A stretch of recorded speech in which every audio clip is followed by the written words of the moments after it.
attacked by the cyber security threats. And in 2016 to 18, India became the second worst country have been attacked by the cyber threats.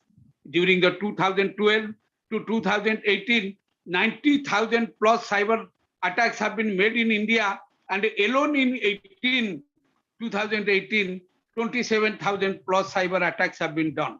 The frequency of cyber attacks and cyber threats are so much, you can imagine. In alone 2018, 350 cyber security policies have been sold, which has given a record of 40% growth than the 2017. So whenever we are talking the different components of the cyber security on which the experts will be definitely throw upon the light, that is the factors are like that is the hacking, phishing, malware, as well as the identification threat. These are the four components basically we are very much involved in the cyber security.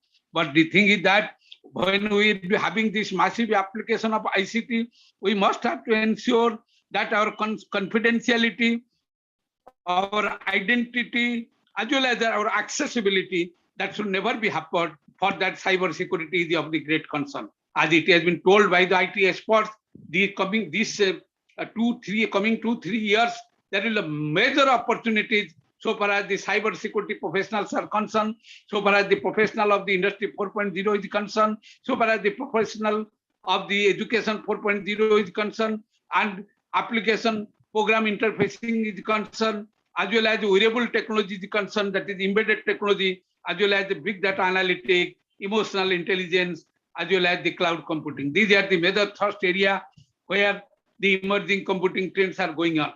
Doing all these things, we always engage these kinds of seminars and webinars, and to cater the demands and to cater the thrust of the knowledges of the youth community, as well as to make them empowered, to make them upgraded, to make them updated. What is the latest happening in this? In this regards, we are having many of the events coming forward also. In next week, we are having 2-3 major events also. So viewing all these things, we have kept this theme that definitely all the participants who have been connected, they will be benefited. And once again, I must have to express my thanks and sincere thanks and gratitude. जितना भी हम दिल से धन्यवाद दें, जितना भी साधुवाद दें ऑनरेबल आलोक कुमार चक्रवाल जी को, वो कम होगा, क्योंकि आज इनका 4 एंगेजमेंट हमको पता है, 11 बजे भी वो एड्रेस करेंगे वही छत्तीसगढ़ में. But still then he honor my request. Not only he has honored my request, rather he has honored us and he has glorified us, and by his gracious presence, our group of institutions feel elevated and glorified and honor, for which how much amount of, whatever the amount of thanks and gratitude can be expressed in his honor, that will be less. With these words, once again, welcoming all the great personalities who have been connected with this webinar and all the participants and all these things, I must have to conclude my welcome and presidential speech, and with a view that what will be learning and what will be taken by our participants, that should be properly utilized in the future days to come, because somebody has told, Jadada charati seshta tatada itare dana सहजत प्रमाण कुरुते जनाह तदन वर्तते. अर्थात महानुभाव जो बोलते हैं, हम आप इसको अनुसरण करते हैं और उसी रास्ता पर चल के हम आगे बढ़ते हैं और मंजिल प्राप्त करते हैं. मेरा आग्रह रहेगा, जितना स्टूडेंट कम्युनिटी आज पार्टिसिपेट किए हैं, they should have to grasp the knowledge what will be delivered today and they should utilize in their future career. Thank you everybody and wish you best of luck, and I pray to the God, may God bless each of you who have been connected with this webinar to pick up the daffodils from the future professional career of yours. Thank you very much. Thank you once again. Namaskar. Thank you so much, A.K. Nayak sir, for your wonderful opening address, sir. And we will start our proceedings further. And now it's a time to welcome our today's chief guest. And our today's chief guest is Professor Alok Kr Chakarwal sir, who is the Vice Chancellor of Guru Ghasidas Vishwavidyalaya, Bilaspur, Chhattisgarh. So, but before we proceed, let me introduce Professor Alok Kr Chakarwal sir. Professor Alok Kr Chakarwal is a Vice Chancellor of Guru Ghasidas Vishwavidyalaya, a central university Bilaspur, Chhattisgarh. He is having more than 29 years of experience in higher education, where teaching to postgraduates and graduate students. He is also having 20 plus years of experience in administration, is an alumni of Oxford University, Mahatma Gandhi Kashi Vidyapit, and many more. Professor Chakarwal has his area of expertise in management, finance, marketing, and marketing research. He has published 14 books, 51 research papers, one monograph, and 14 popular articles. Professor Chakarwal has guided 20 PhD papers, PhDs, 54 MPhils, and many more MBA and research projects. He has achieved 3 gold medals during his graduation and post-graduation, and 8 national and international awards. Sir He मैं is a करता life हूँ member एक of function Indian में हूँ. I'll life get back to member you. of Indian Accounting Association and Indian Commerce Association. He has also won the Best Paper Award in the International Seminar section of National Conference of Indian Accounting Education and Research in September 2001. Also, Best Paper Award at the International Conference on Strategic Management at the University of Mumbai in February 2012. So with all these words, I'd like to welcome our today's chief guest, Professor Alok Kumar Chakarwal, sir, for chief guest address. Thank you very much for giving such an elaborate introduction of mine. I'm thankful to advisor IIBM Group, Professor A.K. Nayak ji. Nayak ji, I would like to reveal that in 1997, I have joined your institution for the Indian Commerce Association conference. So it's a very nostalgic time to Thank you, sir. join all of you. That time I was an honorary participant. Sure, sir. Rajveer Singh Shekhawat Saab, it's a really pleasure to meet you on this platform. And Professor S.C. Yadav ji, who is the keynote speaker today of Central University of Jharkhand, Professor Prashant Nair ji from Amrita Vishwavidyapit, wonderful university, Amrita Vishwavidyapit. Nair ji, congratulations for being there. Mr. Gautam Hazari ji, Technical Director, GSM Association, London, United Kingdom. So, and to all my participants. The very interesting fact is that कि cyber security के ऊपर आप लोग काम कर रहे हैं और अभी मैं रिपोर्ट देख रहा था रिजर्व बैंक ऑफ इंडिया का टोटल नंबर ऑफ केसेस जो साइबर फ्रॉड्स के हो रहे हैं उसमें करीब 80% का इंक्रीज हुआ 1920 में और 28% का इंक्रीज हुआ और जो वॉल्यूम था वो करीब 90% इंक्रीज हो गया 1.85 ट्रिलियन रुपीस का लॉस हुआ है 1920 में 19-20 में अभी इस साल का रिपोर्ट आना बाकी है. So I think this is something where we can talk about propagating cyber security among all, and this is a wonderful kind of event which has been organized in favor of common man, because cyber transactions and cyber dealings are now a layman's business. Everybody is doing that. Maybe they are aware of safety and security features, or they are not much aware of it, but they are doing. Everybody is doing there are payment banks available like Paytms, like Kotak, like Google, like Amazon. These are, and everywhere you find there are a lot of loopholes and preys, and we call phishing. Phishing is a word in cybersecurity. It is used very popularly. So the kind of protocols, the kind of problems which are arising these days to a common man, people are losing their money like anything, their hard-earned money like anything. So confidential informations are being leaked out. Firewalls are being intercepted. Your messages or emails are being intercepted, and you are trying to encrypt, and you are trying to do a lot of kind of prevention, but every next day you find that even China is trying to intervene in American security system. Sometimes in India also we are receiving number of international attacks and threats. So I have a lot of confidence that such kind of webinars will pave a road where we are having a better and secure and safe cyber world, where we can protect our common man, our national security, our integrity of the nation, and there is no kind of malified activities taking place. So with this, because for me, I'm really a man of commerce and finance and management.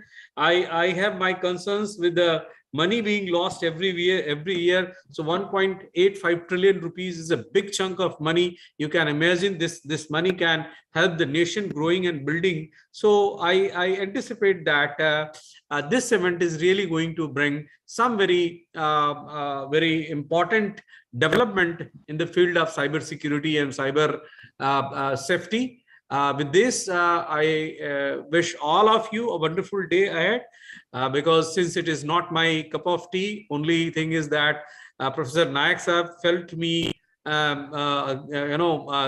able of inviting at this place. So I'm thankful to him. Once again, Nayak sir, joining you and getting thank you, sir. Again. It's a wonderful thing for me. So once again, thank you all for inviting me. Thank you, sir. Thank you, sir.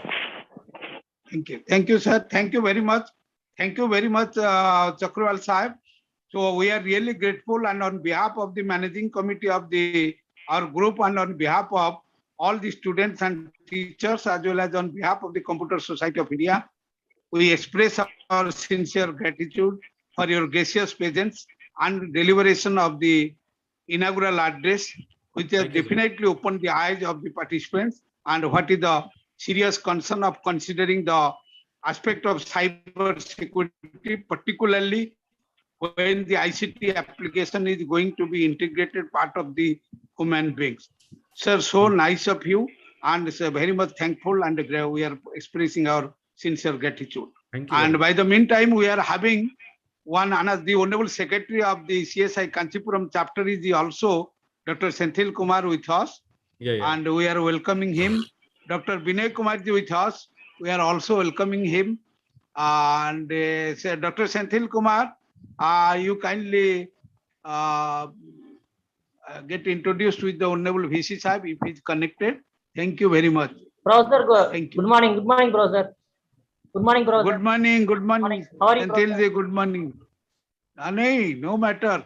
And you are a regular visitor and a regular participant. Yes. And we are very happy to have a very dynamic personality like you. And today another important thing, Gerald Sahib has also joined the Chennai chapter, former secretary, and that's good. And okay. So thank you so much. Okay, thank you very much. Thank you so much, Alok Kr Chakarwal sir. And Dr. Senthil Kumar from Coimbatore has also joined perhaps. Actually, Dr. Senthil Kumar, we are having so many Dr. Senthil Kumar at Trichy, Senthil Kumar at Kanchipuram, and Senthil Kumar at Coimbatore. And I'm very much fortunate that I have always a brotherly relations with all the Senthil Kumars. Yes, and Gerald Sahib is very close to me. And when I had been the president, he had worked like anything. And similarly, Dr. Senthil Kumar has done also tremendous and marvelous job. Thank you very much. And let us welcome to our Rajvirji, our guest of honor, who is a very stalwart in the Computer Society of India in promoting the CSI, apart from and a academician of the international stature, there is no doubt. Thank you very much. Thank you, So thank you so much, Nayak sir. Thank you so much, Alok Kr Chakarwal sir. And now it's a time to welcome our today's guest of honor. And our today's guest of honor is none other than Professor Rajveer Singh Shekhawat sir. Professor Rajveer Singh Shekhawat is currently the director of the School of Computing NIT and also provost of the university.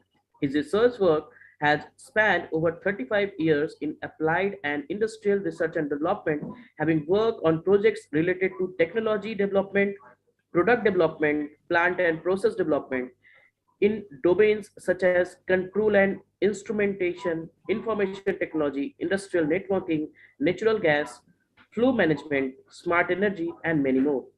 During this period, he discharged various roles like aeronautical engineer at Avionics Design Bureau at Hindustan Aeronautical Limited, scientist at Council of Scientific and Industrial Research, Lab Central Electronics Engineering Research Institute, Pilani, and technical consultant at Secure Masters Limited before joining MJU.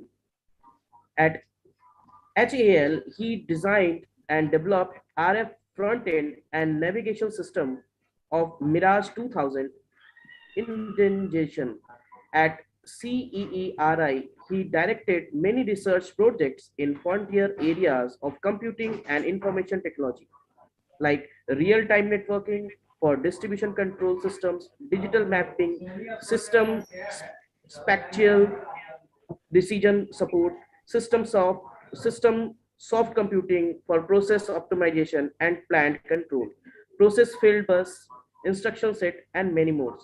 He has traveled far and wide, including Australia, France, Germany, UK, US, for execution of multinational collaborative research projects and is recipient of prestigious fellowship by German research bodies like DAAD, KFA, DLR. At MJU, he has set up many industrial collaboration, including Adobe, Amazon, ARM, Cisco, Dell, EC, Council, IBM, Microsoft, Oracle, Red Hat, Texas Instruments, and many more. So with all these words, I'd like to welcome our today's guest of honor, Professor Rajveer Singh Shekhawat sir, for his address. Thank you so much for introduction. Though I really do not deserve this, has been all done through my profession, and I'm really happy that I could contribute something during all these tenures. I hope I'm audible to the audience. Yes, sir, you are very much audible, sir. Okay, thank you. So I'm very much thankful to the organizers, especially Professor A.K. Naik, who is a very close friend and guidance provider in the when we are working in the Computer Society of India during my days at Udaipur. And we try to do a lot for the CSI, and we still trying to do in my capacity here at the Manipali University, Jaipur, which we have got a biggest school of computing, working on not only the Computer Society of India, but also as in essence the biggest student chapter of ACM. So today's topic, of course, is very close to my heart. We have two keywords in the topic here: cybersecurity and the digital India. It is all very well known to us that the digital revolution really started and affected the businesses starting somewhere in mid-80s. And since then, the adoption of this technology, really the IT, has been instrumental in promoting and growing the IT, all the businesses across the board. However, I still feel that India still needs to be fully digitalized, and that's where is this topic that we are talking today, digital India. But of course, digitalization is fraught with many dangers, and that we have witnessed during last 2 years especially. And there are other mundane issues that actually face us in terms of the investment that needs to be made in commensurate terms. I remember my early career when we were talking about the digitalization of businesses, adopting IT for the improvement and efficient operations of businesses. And that was a difficult time because the management of all these organizations were always having a big question mark. Well, how much I should invest in the IT and how much benefits I will derive. So this was a big question. Always people were thinking in terms of investment and the returns that one gets. And we are at the crossroads of the similar nature here, because all that we have done in the adoption of IT, it has brought connectivity, it has led the businesses closer to the customers. But then all those dangers that are associated with it, that we see, that the dark web, the dark world of attackers is lurking behind us, and they are just waiting for the opportunity to pounce upon the businesses and make a lot of money out of all these nefarious activities. And we have been just watching almost every day. If you look at the news and the economic domain, every now and then there is one big organization being attacked by ransomware.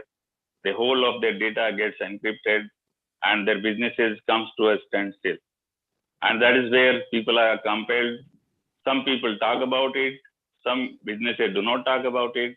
They silently pay in the bitcoins or the currency that people like more rather than the traditional currencies of dollars and euros.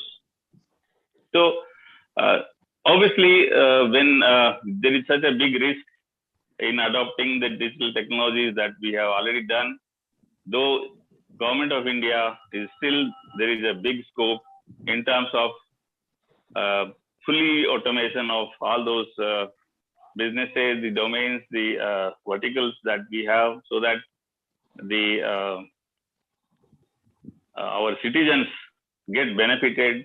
The transparency comes in the operations of all the government bodies, so that the money is not wasted in undesired means.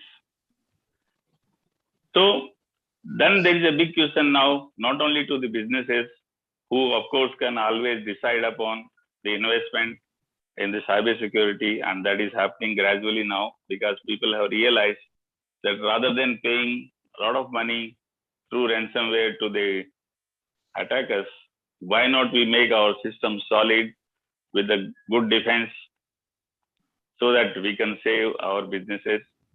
But especially in the last 2 years, the pandemic has enhanced expanded the boundaries of the businesses.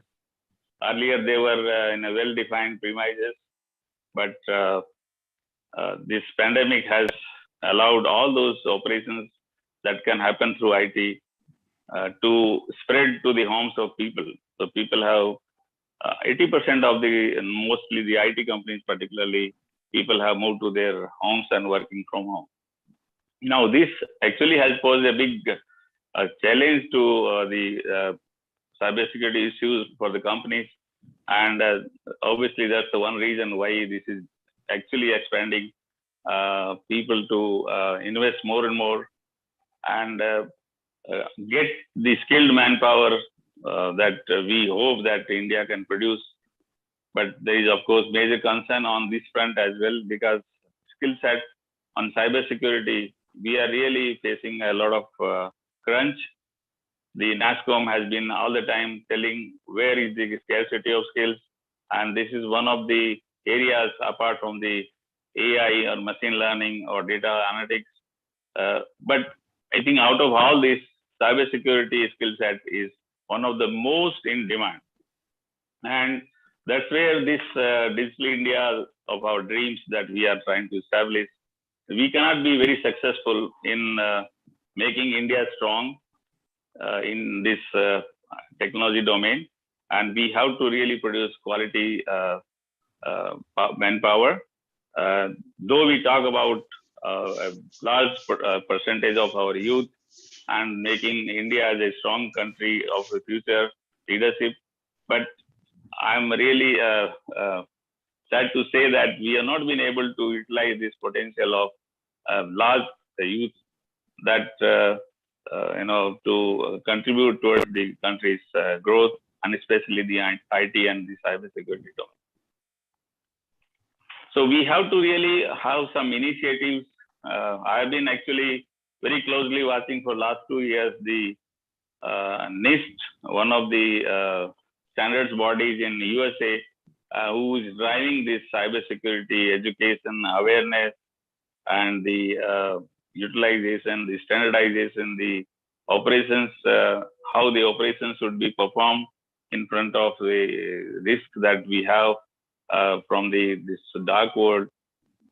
So all these initiatives, I think India has to also take up, and we certainly do not have that amount of resources in terms of the financials that US and European countries are able to spend. But still, I think we have a very big advantage, which I talked of, the youth of the country who has got a big capacity to come up and take up this challenge. Because skilled manpower is the real, asset of the country, and it can help and complement the financial scarcity that we face in India to spend so much for the cybersecurity enablement. So, of course, there is a lot we can talk about, but I think I see the paucity of time, and due to that, I would, stop here and maybe look forward to another opportunity where actually I can share my thoughts in a more elaborate way. And I wish to thank Professor Alok Kumar Chakarwal Sahab, who has been sharing. I'm very fortunate to share the dais today with him. And Professor Naik Sahab, who has given me a very good opportunity to share my thoughts on this very important topic. And at Manipal University, Jaipur, I'm really striving very hard to create that pool of skills set amongst the students, which still people mostly think that it's a very hard area, hard topic to digest and get the skills. But I think that fear we have to alleviate and make more and more people jump on. Just like today, everybody wants to go for data science, machine learning. But in my opinion, cybersecurity is as easy as other domains. And I'm sure more and more people will adopt to this skill set and really stand to the contribution that India needs. Because the next difficulties that will come will be not on a physical wars, but I think the cyber war. And we are witnessing that attacks are happening not only on our defense establishments, but also on our businesses.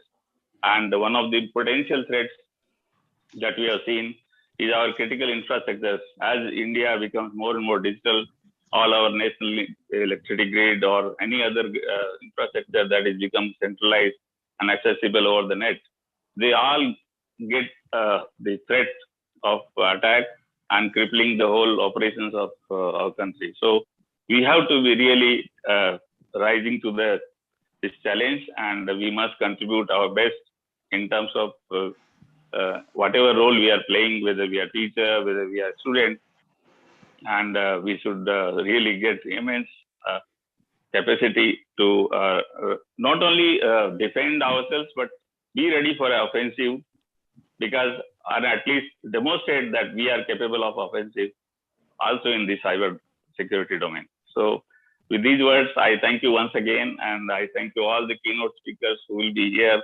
Especially I have my colleague Prashant here, well close and long known friend, and a very capable gentleman, apart from the others who are also lined up for this good webinar series.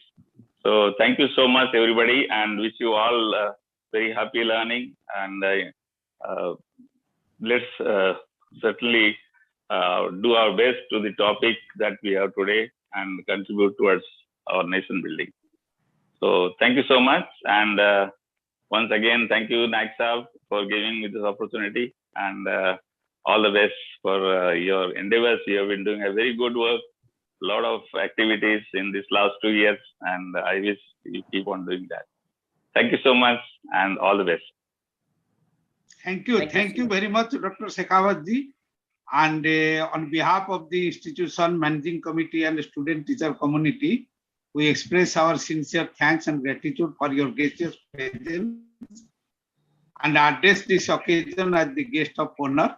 And as you really told, a expert of your structure need to be participate and deliver the keynote address actually. So because next time will be definitely, because the people will be more benefited from that. But today, so being participating as the guest of honor in the inaugural ceremony, definitely there is a shortage of time. So anyhow, where Professor Naik is there, you are also there, and we work together, and we thought together, and we dream together towards the CSI also, Computer Society of India. And I cannot forget your immense contribution, and the people who are there always, they are the immense contribution. Here is also Dr. Senthil Kumar, Dr. Gerald, and Dr. You might be seen. because all the peoples with whom we have worked together, actually all are here, whether it is from Tamil Nadu, from Andhra Pradesh, from Karnataka, from where. And this is the beauty of the webinar. That means we are really satisfying the concept of that ICT, that global village concept. We have been connected and we are just close to one another. And not only the global village concept, that is also satisfying our much cultural, ancient, epic Bhagavad Gita Pankti, that is Om Nijo Paravatir Swabhav Lagute Tasam Udar Santo Vasudeva Control. Perhaps it is the ICT technology which is so liberal technology, which is so deliberate and so such a technology which made the whole world into a small village. Shekhawat जी, आप आए समारोह को address किए, हमारा institution को glorify किए, and that is why we are very much thankful, as well as we express our gratitude for your gracious presence, and we will be working together definitely. By the meantime, let me acknowledge our all the another two speakers who had not joined during my welcome speech, Dr. Subhash Jadhav, and to whom what I welcome. He is my academic son that everybody knows. Sir, good morning. Good morning. Pranam, sir. Professor Naik is there, Subhash is there, there is no problem. And Gautam also. So I am very much happy because you see, Sir, Sunil Pandey also joined, sir. Sir, Sunil Gautam also joined. And I'm very happy to see such a young age, these three stalwarts and who are the speaker today, they have achieved so much. When we see and we think and we compare, at that same age when we had been there, we have never achieved 50% of that. So that is, I'm always telling that always the ambition and the wish of a father, he want to see his sons in a better height and better reputation than him. And a true teacher is also always wishing that how his students can be better and greater than him. So I just imagine when these young stalwarts will be of our age and what they can be able to do. That is the main thing. By the meantime, we also welcome some of the dignitaries. We must acknowledge their gracious presence. What are telling Subhash? Professor Subhash from ITS Ghaziabad, he has joined. Professor? Sunil Pandey, sir. Sunil Pandey, sir. Oh, Sunil has joined. Yes, such a nice thing. Sunil, where? Take okay, Sunil. On 23rd, you are having a keynote speech at Hindustan College of Arts and Science at Coimbatore. I'm just reminding you, you will be getting the invitation. And so I'm so proud and so for you, the people, that I can express in the word. That is the thing. Sunil is the very brilliant director of the IT, Information Technology and UG program of the one of the most reputed group, that is the Institute of Science and Technology at Ghaziabad. And he is leading, I am proud of him, that he is leading such a big organization. And we also acknowledge the gracious presence of some of the dignitaries who have joined us. The great personality, Mr. Yudhishthir Sharma ji joined us. I have seen his page. Yudhishthir sir, aap hai? Yudhishthir Sharma ji, perhaps his mic is not unmuted. And I also acknowledge the great presence of Dr. Venkat Krishna, Dr. Ramesh, Dr. Safish Mary, Dr.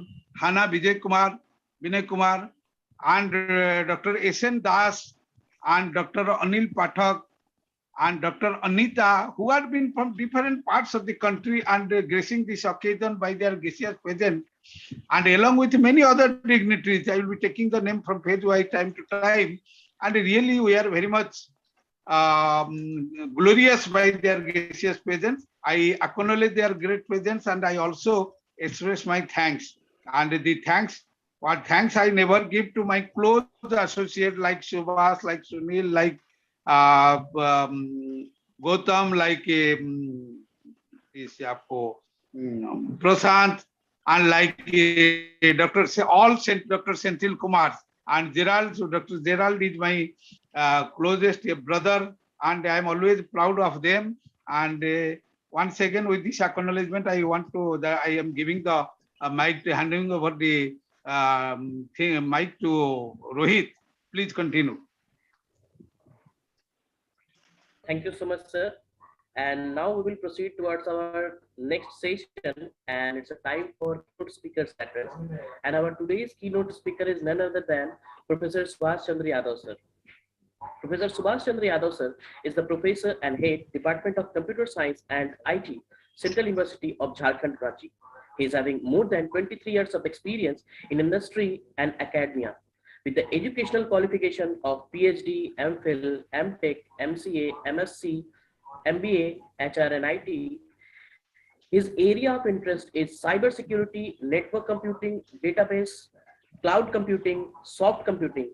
At present, he is the chairman, Division 5 of Education and Research, Computer Society of India. He is a former national president of ICT section of Indian Science Congress Association. He has published 4 books, 5 books chapters, and 26 research papers. So with all these words, I'd like to welcome Professor Subhash Chandra Yadav, sir, for keynote speakers address. Thank you, Rohit, for nice introduction. Moderator of the event. A very good morning and johar to all of you. It's my proud privilege to be a part of this very auspicious one-day webinar that is on a very relevant topic in today's scenario. Cybersecurity optimization, a need for a digital India. While the rest of the world is shifting most of its activity towards the virtual mode, organized by Indian Institute of Business Management in technical collaboration of Computer Society of India, Patna chapter.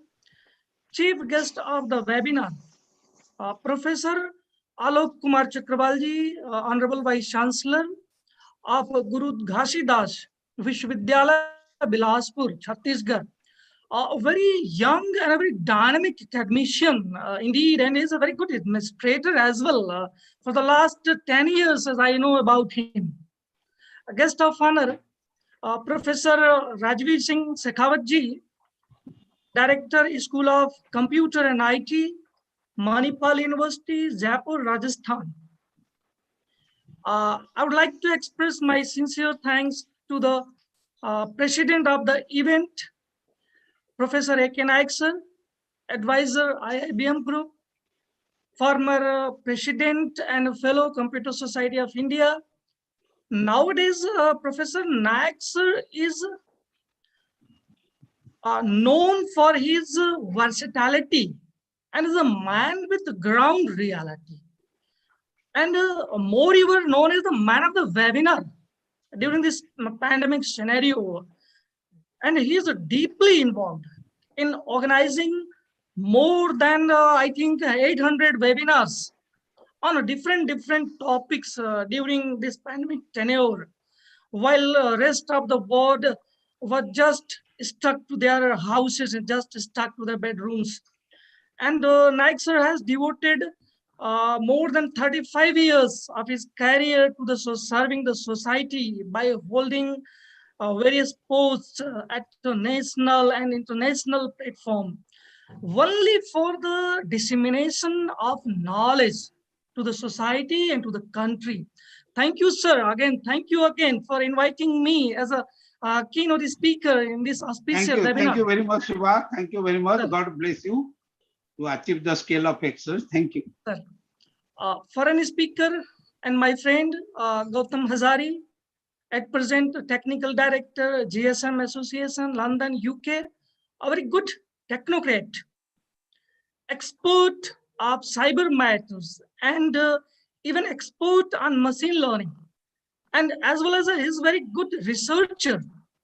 And he is working with us in my university in collaboration in some work on the machine learning and deep learning technologies with my research scholars. And he's very actively involved. In spite of serving industry, he is doing the research for well-being of the society.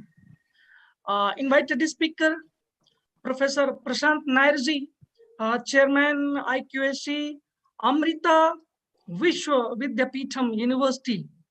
As Professor Chakarwal sir has also revealed, it's a very renowned and very reputed university of the South. Welcome, sir. Other CSI chapter representatives, mainly Professor Sunil Kumar Pandey, my friend, Director ITS Ghaziabad, and Professor Santil Kumar from Kanchipuram, and another chapters chairman of the CSI, from the rest of the country. Convener Ganesh Pandey, co-convener Dr. N.C. Prasadji, and the not last but least Professor Rohit Kumar, the man behind the curtain. He is the backbone for execution and monitoring of each and every webinar. Is standing behind the Professor Naik sir. I congratulate you, Rohit, for your splendid work. Dear delegates and participants, dear friends, as Chakarwal sir has also revealed, India has reported a rise of 11.8% increase in the cyber cases in the year 2020. Dear friends, today we will have the discussion on various aspects related with the cyber, like about the cyber world, about the domains, penetration of the cyber world, and ultimately how to keep this cyber world secure from the cyber attackers and cyber threats, because most of the educated peoples, they have been debarred from the job, and their IT brains, they are utilizing their brains sitting in their bedrooms, sitting in their houses. So it's the biggest threat. Let's start the presentation of the today with due permission of Professor Naik sir. Let me share the slide.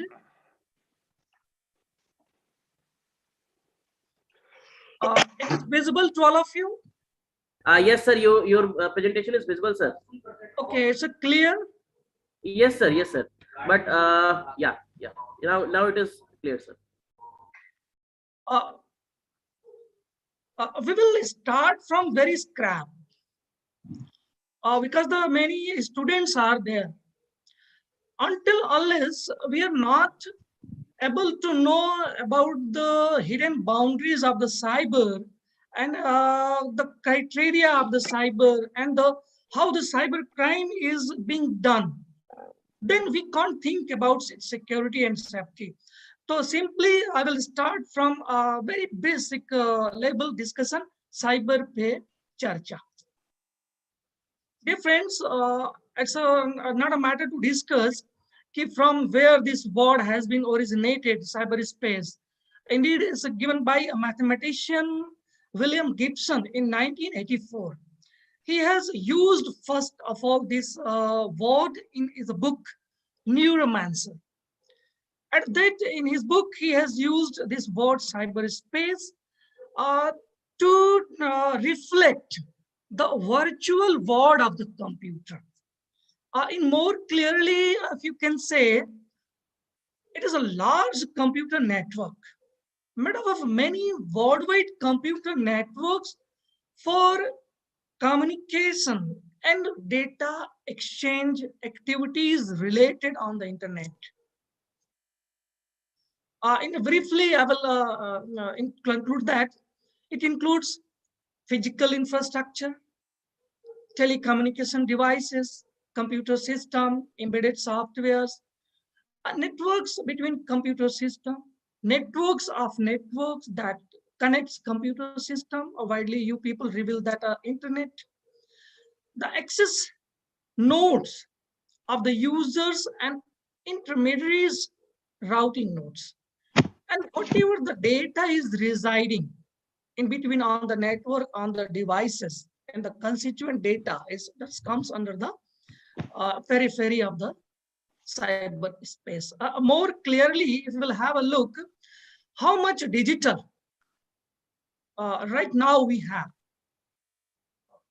In January 2020, the world population was 7.76 billion, and at that time 59% of the world population was get connected with users. That means 4.54 billion peoples were using the internet. Means these peoples are using the cyberspace. And how much people are using the internet using their mobile devices? 67% population of the world. That is almost 5.19 billion population of the world is using internet facilities, internet tools, technologies using their mobile phones. Dear friends, nowadays 92% of the world's internet users are connected via mobile devices. Most of the people we are in our houses, in the business, in the universities, in the corporate worlds are using the facilities of internet using their mobile gadgets, mobile apps. I will talk about a little bit penetration of this internet user worldwide scenario. We will find a global average of 59% people are using the internet. And one more thing, we are using the facilities of internet using the electronic gadgets. I have statistical data how much people are getting connected through internet using their mobile devices, their electronic gadgets. In 2003, the world population was 6.3 billion. At that time, only 500 million devices were get connected with the internet. It means on an average, we can say 0.08% devices, means per person 0.08 devices were get connected. This figure rises up in 2010. The population increases to 6.8 billion. Out of that, 12.5 billion devices were get connected through internet. And what are the figure? How much people are get connected with devices?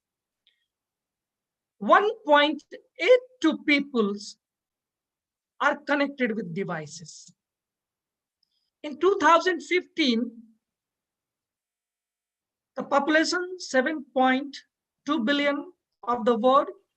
At that time, 25 billion devices were get connected and 3.4 devices connected with each and every people with us. It means in 2015, each and every person of the world is having 3 to 4 mobile gadgets with us. And this figure tremendously increased in the 2020, 7.6 billion population, 50 billion devices being connected through the internet, and the figure raised, each and every one of us having 6 to 7 electronic gadgets get connected, whether it's a sports equipments, whether it's a medical equipments, whether it's a household equipments, IoT devices, IoE enabled devices, even GPS, GIS, and IoT enabled cars. It means this figures is increased. We are having 6 to 7 electronic gadgets. If we are having the electronic gadgets, it means all these electronic gadgets are get connected with internet. And these are all the cyber space. It comes under the domain periphery of the cyberspace. According to the study, by year 2030, this figure is expected to jump 125 billion devices will get connected with the internet worldwide, and surprisingly and astonishingly, you can say each and every people of the world will get connected with 15 devices, means 15 electronic devices having with us. And a little, I have demographical data a little bit about the internet users in the India. As a figure is 624 million population of the India in year 2021, so using the internet services. It is expected in year 2025, 975 million people will get connected with internet. And if we will talk in terms of penetration rate of internet, year 2010, only 7.5 population of India were using the internet and internet-enabled services, and that has been increased. By 2021, 50% population of the India is using internet and internet-based services. And here one of the demographical data. Illiterate peoples who is age group of below 18, they're also using the internet services. And most of the people who's a young age, 26%, they are using the internet services. And during the lockdown period, it has observed that 91% population of the student population of the country ever get connected with the internet to carry out their education. And according to a study, by the year 2030, almost 43% of India's poor and illiterate will use the internet using their mobile phones, smartphones, which was earlier 3%. So dear friends, to a little bit explore more about the internet, how much data is going to be flowed on the internet, and what is happening on the internet in January 2021, in 1 minute, how much data is being floated on the internet. There is a statistical data. It has been observed that 69 million messages were being sent through using WhatsApp. 4.3 million videos were being viewed using YouTube. 4.14 lakhs apps being downloaded from Google Play. 3.7 million queries were being searched using Google Baba.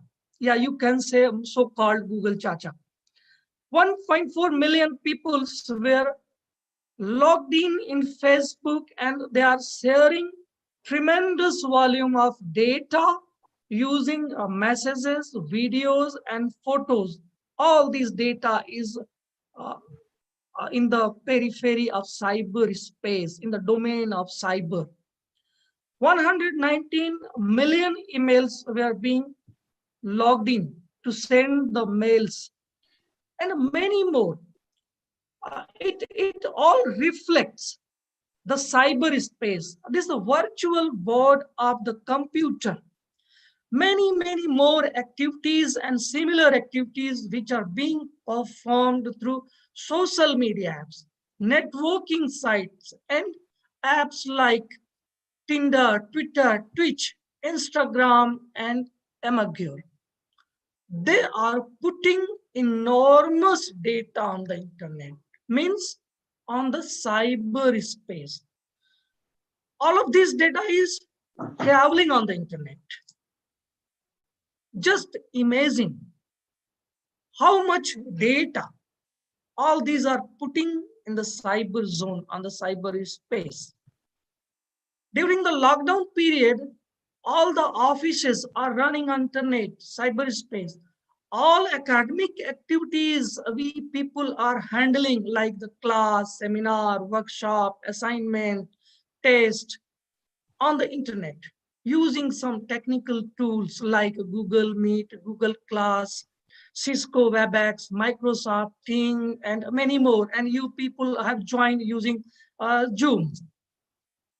Then it becomes very essential to keep ourselves secure on this cyber zone, because number of hackers, number of cyber criminals are doing the work from home, doing their business, while the rest of the world is doing the constructive job online. They are involved in doing the malicious activities.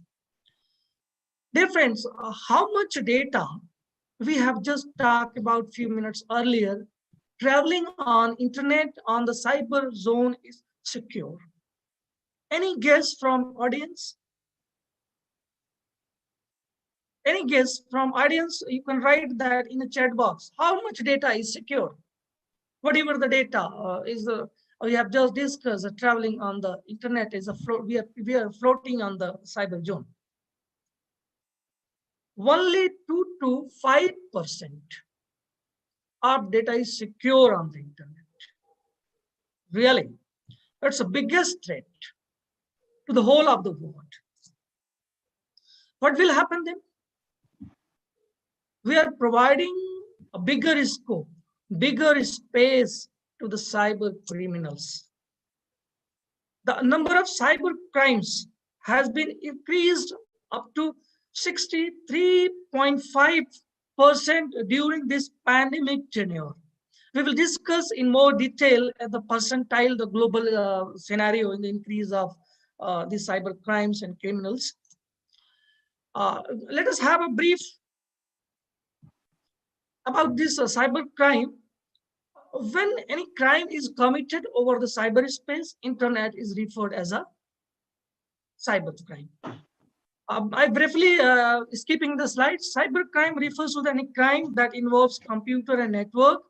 The computer may have been used in the commissioning of crime, or it may be targeted, comes under the jada of cyber crime, and can refer to offenses including criminal activities against the data, infringement of content and copyright fraud, unauthorized access, child pornography, and cyber stalking. Even it includes running a malicious program on the computer, on the internet. Dear friends, what's the upward trends? Why the cases of cybercrime is in our society worldwide is getting increased? I think the use of internet and smart gadgets, now they are being integral part of our life.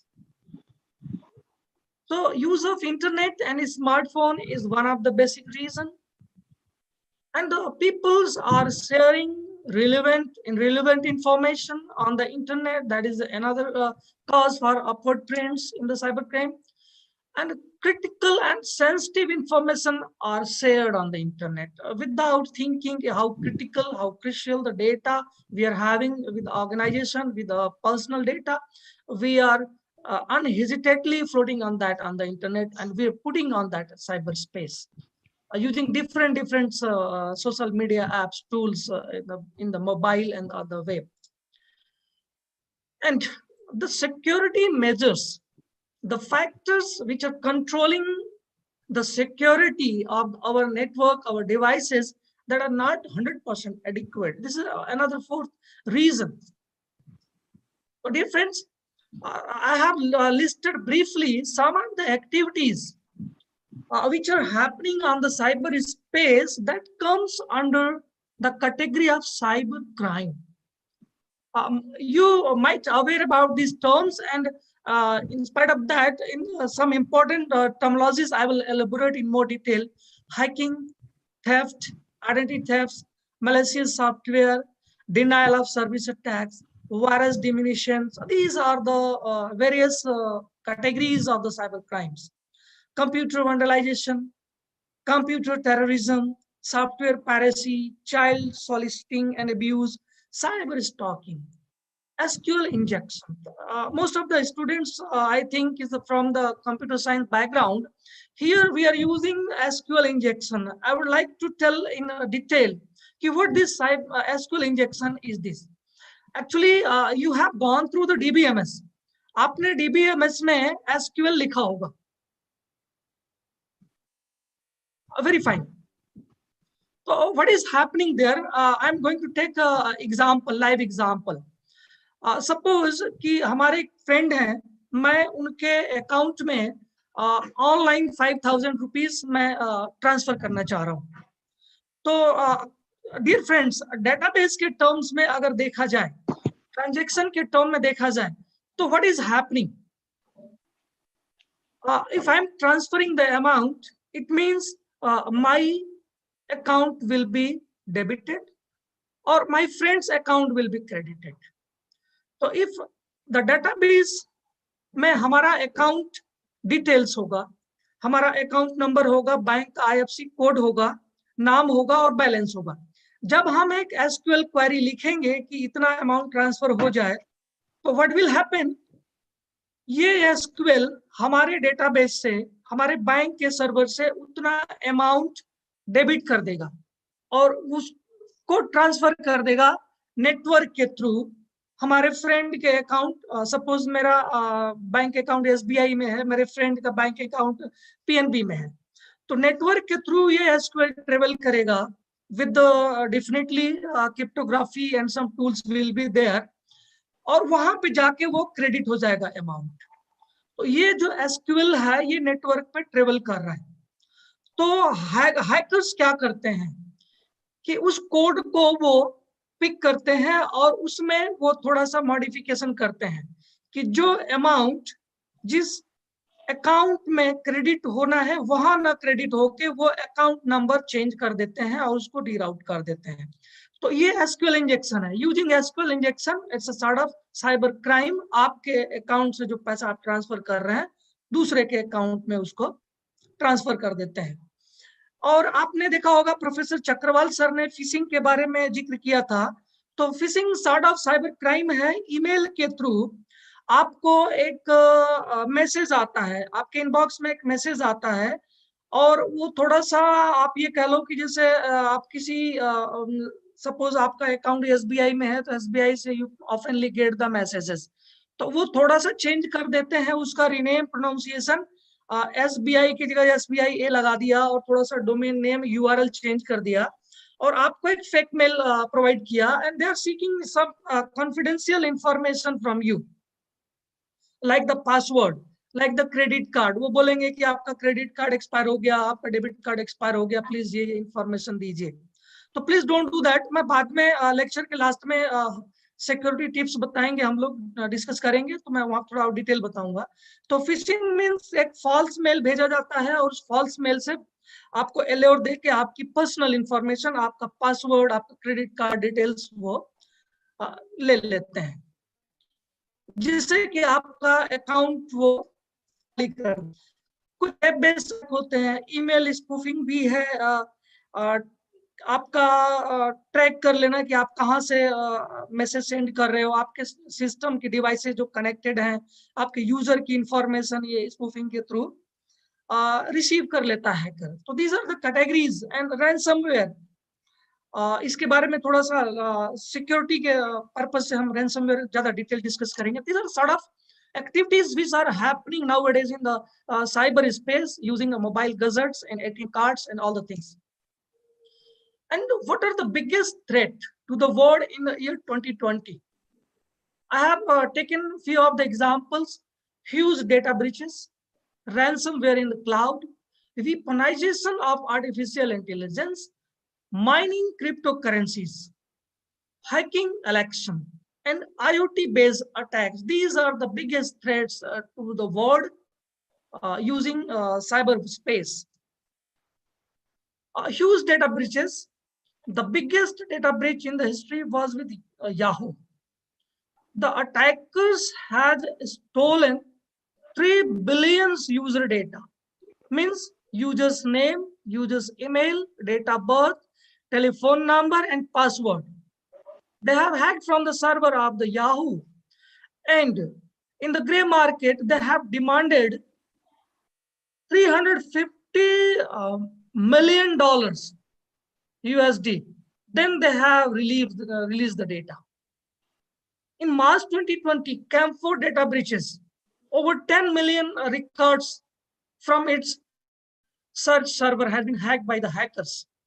In May 2019, First American Financial Corporation leaked 585 million users' sensitive records that date back more than the company has collected these records for the last 16 years, including bank records, social security numbers, transaction, and mortgage papers.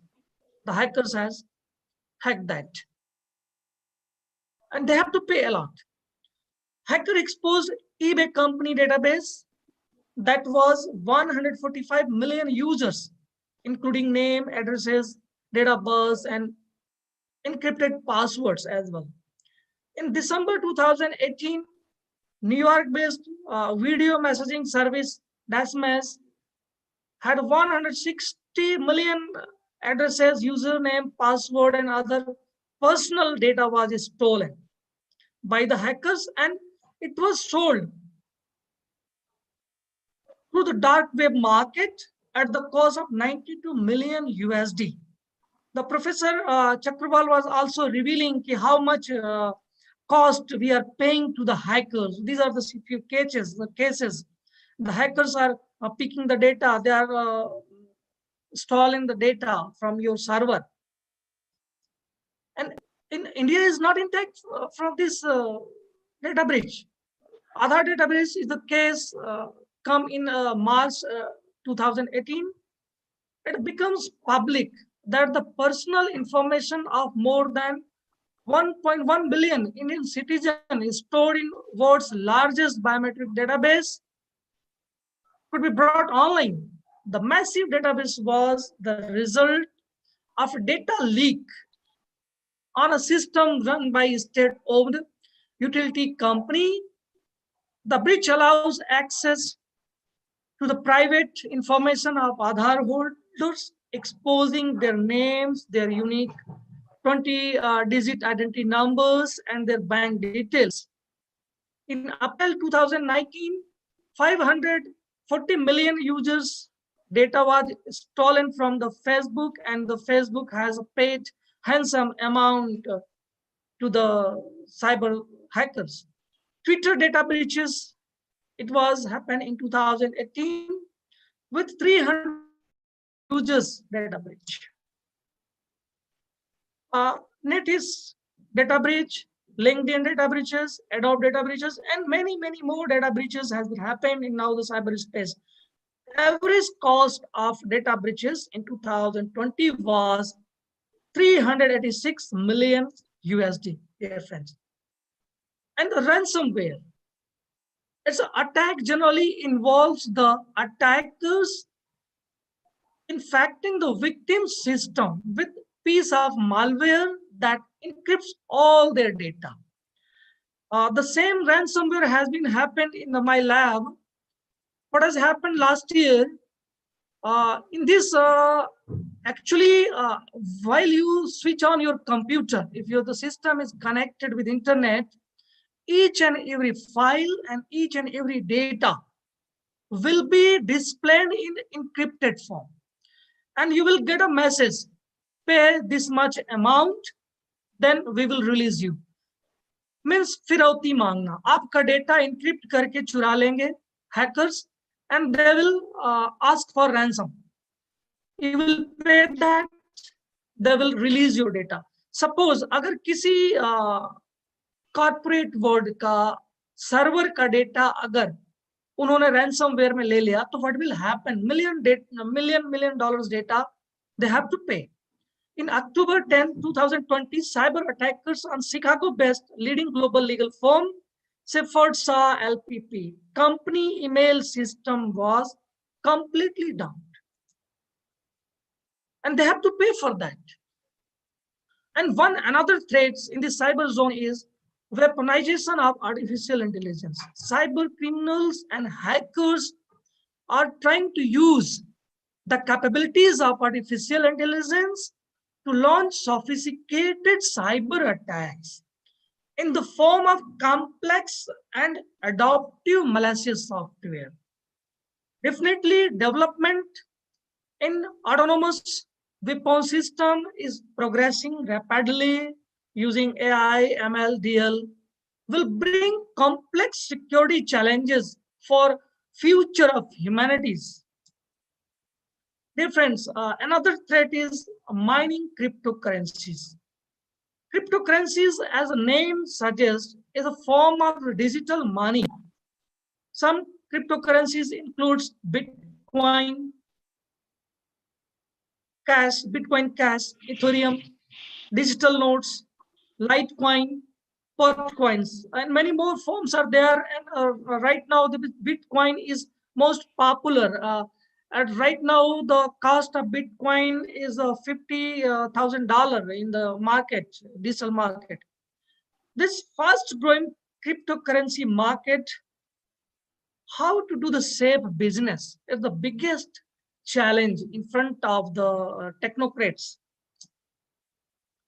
And you are already aware about this hiking election.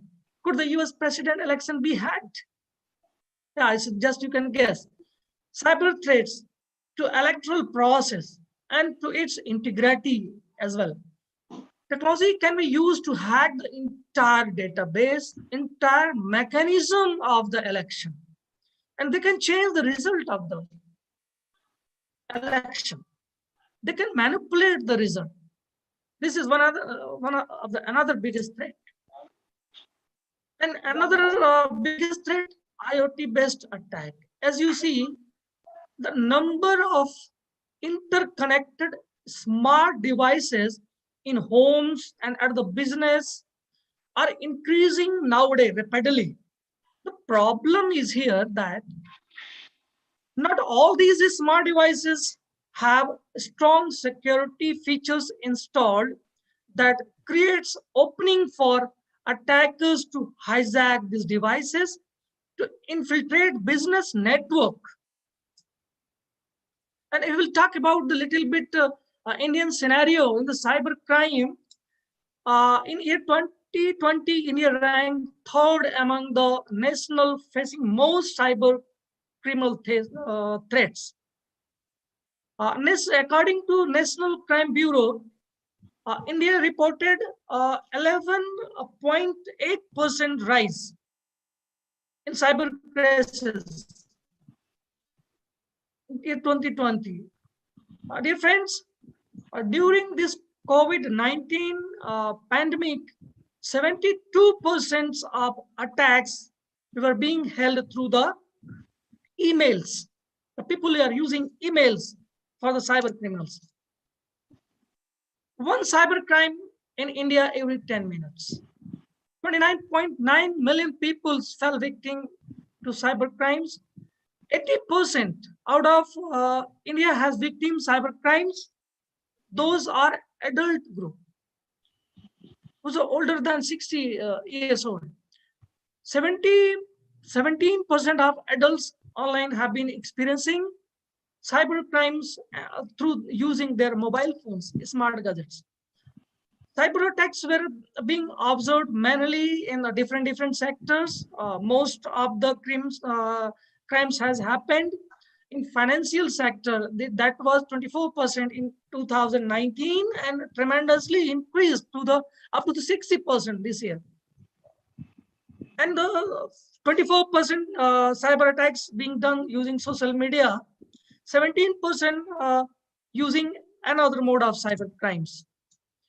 Dear friends, the India government has launched several projects planning to handle the cyber cases. Cyber security is there, cyber lie is there. And if you talk particularly the Indian strategy, the India government have a legal framework in the form of security policy as an IT Act 2000. Later on, this has been amended. This bill has been amended in 2006 And ultimately in 2008, this IT Act is known as cyber law. And another strategy of the Indian government, capacity building with skill enhancement and competence. Our Honorable Prime Minister Modi ji has have a collaboration with the multinational different countries to tackle this cyber monitoring, network security. Nowadays, it's a big challenge and the bigger scope for the learners, new technocrats to have their expertise in this field. And they have bigger job opportunities. Dear friends, let's have some safety tips for cyber crime. Number one, keep your operating system up to date with critical security updates and patches. Always use antivirus software and firewalls. Keep them up to date always. Maintain proper backup of your computer data on your server using some external devices, using pen drive, zip drive, hard disk. Use hard to guess password. Most of the people nowadays, we are using the password 12345. We are using the password Sitaram. We are using the password as a Lord Ganesha. We are using the password with the name of my children, with the name of my wife, and we are using the password with the date of birth. Suppose my date of birth is 1 January 2020, 1 January 2072, then I'll use the password 0172 like that. Please don't use such type of password. Always use such type of passwords which are hard to guess, because there are number of tools are available nowadays in market who can guess your password very easily. To always use the password at the minimum length of 8 characters, having one special character, having one numeric character. Minimum length must be 8 characters. Keep continuously changing your password by the time frame, and check security setting of your system. Stay anonymous. Choose genderless screen. It has been observed this cyber crime is being increased rapidly in school-going children, because juveniles, young age children, they are now connected on the internet. They are sitting in their bedroom. They are chatting with their friends. They are using the internet. They are using the porn websites. So I will request the guardians of the family, please have a continuous and proper monitoring of your children, whether he is वो अपने internet की दुनिया में भटक तो नहीं रहा है, और जब भी आप इंटरनेट पे लॉग इन होते हैं तो please avoid to have a gender based screen, because this is the biggest allure to the youngers. And learn more about internet privacy to secure, to keep safe yourself. Always disable remote connectivity while you are working offline. Please disconnect your mobile data. Uninstall unnecessary software from your system. Due to auto update, they are prone to malicious code. Don't install any app on your mobile phone which you don't know much about, which didn't have too much security features embedded. What is happening? While you install an app on your mobile, he's asked for access of your contact, he asks for access of your phone, access of your gallery, access of your devices. Please don't provide all the access, because you people are well aware about one of the biggest threats, Pegasus. Once people is giving one missed call, an entire system is being captured, even RAM is being captured, even your SIM is being captured. So please uninstall unnecessary apps from your mobile, because once you get connected with internet, your mobile phone is open, your port is open for rest of the world. and never give your full address, and never give full address and location of your to the any strangers. I have already told avoid downloading apps. Don't open email or attachment from unknown resources. This is the biggest threat to the world. Many peoples are suffering from their bank fraud. Each and every day cyber thana is registering the case कि इतना amount हमारे account से निकल गया. Please कोई भी malicious code आता है आपके मोबाइल पे, आपके मैसेज पे, उसको क्लिक मत करिए. आप हमें एक छोटी सी बात बताइए कि while you travel to the bank, the people, the feedback, आप छोटे से काम के लिए आपको बैंक में काफी समय देना पड़ता है, यहाँ से वहां काउंटर पे रिक्वेस्ट करना पड़ता है. तो who is sitting there in the bank asking for your credit card details, asking from your details, and he is sending you the money कि आपका लॉटरी लगा है, आप इस लिंक को क्लिक करिए, you will get the money in your account. Please don't provide your financial details to anybody. Don't click any unwanted attachment, unknown emails. Avoid phishing, fake, unauthorized mail. These are only the way of money extortion, nothing else. And you will come to know कि what is happening. अगर आपके account से पैसा अगर निकलता है तो within fraction of second वो पैसा वर्ल्ड की different country में distribute हो जाता है. Cyber hackers, criminals are so smart. They don't keep the money with them. They circulate it among their friends. And अभी ढेर सारे केसेस ऐसे आते हैं कि वो लग्जरियस आइटम परचेज कर लेता है वो हैकर. तो avoid clicking any link, particularly coming from banking sector. एक सिंगल क्लिक पे आपका अकाउंट डेबिट हो जाएगा. Please avoid. Read carefully the privacy policy when you are submitting your personal data, personal photo through the internet.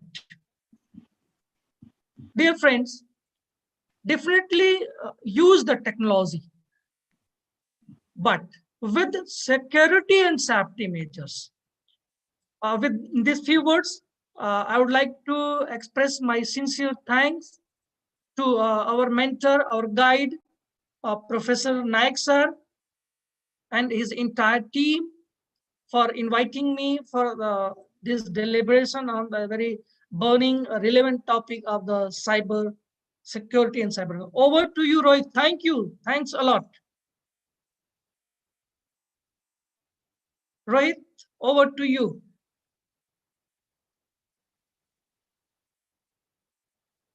Thank you so much, sir.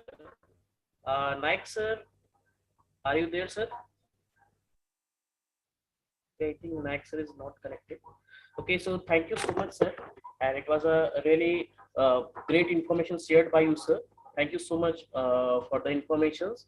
And now we will proceed towards our next session, and it's a time for our next speaker's address. And our today's invited speaker is Dr. Prashant R. Nair, sir.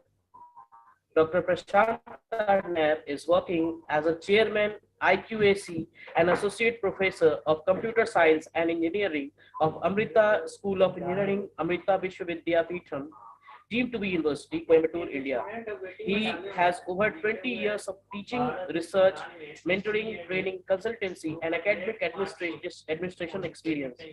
He taught in academic programs in the USA and Europe at the University of California, San Diego, and Sofia University, Bulgaria. As a Emeritus Mendes Fellow, he has written 6 books, 2 edited books, 1 book chapter, and over 50 publications in a reported journal book, and over 50 publications in reported journal books and conferences. He has mentored student teams which have conferred. He has mentored students teams which has won premier international and national competitions like Smart India Hackathon, Rajasthan Hackathon, TCS Digital Twin Challenge, and represented India as a part of National Hackathon team for Singapore, India Hackathon, and felicitated by Honorable Prime Minister of India, Sri Narendra Modi ji. He has also been ranked as top innovation mission and coordinates AIM activities at Tamil Nadu as a regional mentor for change. So with all these words, I'd like to welcome Professor Prashant R. Nair sir for invited speakers address. Rohit? Rohit? Yes, sir. Yes, sir. Audible? Yes, sir, you are audible, sir. Actually, connection was lost. And my connection was sometimes it is getting disturbed because I am in my closed room. But the thing is that first, Okay, I would like to thank Subhas for his excellent deliberations and so useful data and so beautiful guidance to the public so far as the cyber security is concerned, so far as the measures are concerned. I also updated my knowledge by seeing his slides because I have just given the impression that in 2018, India was the second most hit country by the cyber attack. But he has given the latest data by 20, India is the third most attacked country. That means India's position is definitely improving so far as the cyber security is concerned, there is no doubt. And all the vital information that what is given, that will definitely much beneficial for the student community and the user community. And I think he has given almost all useful information regarding the cyber security and what measures have to be taken. The thing is that we want to harness all this concept to the Digital India project as our Prime Minister has set the target by 2022. The all villages India is having 660,000 plus villages will be interconnected by the broadband communication. Though till today, all the 250,000 Gram Panchayats have been already connected by the broadband communication in form of the community services center. And by the end of this year, we are going to have 1 lakh of villages will be connected with the broadband communication. So that is this one, so massive operations will happen, and what knowledge Subhas has provided. So, and that is definitely very much essential for everybody to take and make the practice in their own life, because everyone is going to access the internet by the year 2022. Because as I told, every village will be also having the broadband connectivity. Excellent deliberation he has made. We must have to congratulate him and thank him. And I must have to tell that Subhas is the author of a book. It is on the cyber security. He written a book on cyber security also. And fortunately, which has been released in one of the international conference. Myself and the Additional Director General of the Police of the Jharkhand, as well as the Honorable VC of that time. So, thank you very much, Subhas. Thank you very much. Thank you, sir. It's only your blessings. Thank you. It's only your blessings. Thank you very much, Subhas. Thank you very much. And I am proud of you. And Prashant, the introduction has been given by... Namaskar, Prashant ji. Prashant, namaskar. So, Rohit, it is not the illustrative introduction of Prashant. Prashant has what many more things also. When I under with me, Prashant has worked as the chief editor of the CSI Communication, which is the mouthpiece of the Computer Society of India, and having the more than lakhs of it. And Prashant has also worked as the National Student Coordinator of the Computer Society of India, which is having the largest network, having more than 600 student branches in the country, and he had been the all in all that respect. And I am proud of him because he has worked with me, and not only that, and he is also one of the member of our Journal of Computing also, which is the exclusive research journal. And many of the occasions, Prashant did the remarkable things. There is no doubt, and CSI has been benefited a lot by his active and dynamic and vibrant association. And I also welcome once again to Prashant. Though it will not be very worthy to tell welcome, but in formal platform, I must have to welcome. And what a father will welcome to the children. But the thing is that I definitely believe this Subhas or Prashant or Gautam or Sunil who have been there, their future is very bright, and they will move miles and miles to go and achieve the scale of excellence and scale of height in their respective professional career. There is no doubt. Welcome you, Prashant. Please. Sir, Gautam has already joined from UK, London. Gautam has already joined. That is, I have complimented to Gautam now. So, sir. He's doing tremendous work. He's the pride of India and working in such a young age, we're heading such a big organization. As the technical director, it is a pride for all of us. And where he... And in spite of his busy schedule, sir, he where finds the time for social welfare as well. And where he will be reaching when he will the age of our age, I am astonished, and perhaps he will achieve the very top scale of height. Thank you. Thank you very much, Prashant. Please carry on. Yeah. Thank you, sir. Thank you so much, Professor Nayak. Am I audible? Yes, yes. Yeah. Welcome to it. So, very good afternoon to all the participants. Professor A.K. Nayak, Professor Subhash Chandra Yadav, other Professor Rohit, other dignitaries, participants. It's a great honor to be part of this seminar on cyber security optimization, considering the Digital India initiative. As far as I am concerned, I am very proud to be called an academic son of Professor A.K. Nayak.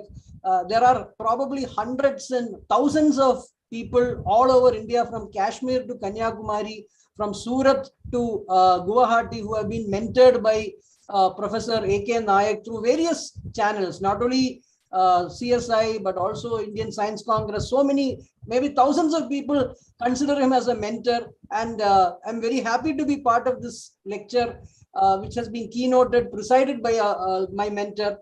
And I thought I'd just, listening to the other participants, I made some slight modification, because Professor Subhash Chandra Yadav has given a very good idea about the various things that you have to do to be safe. So I thought I'll focus first on these, the Digital India aspect, and then focus on the cyber security things. Let me just share my slide.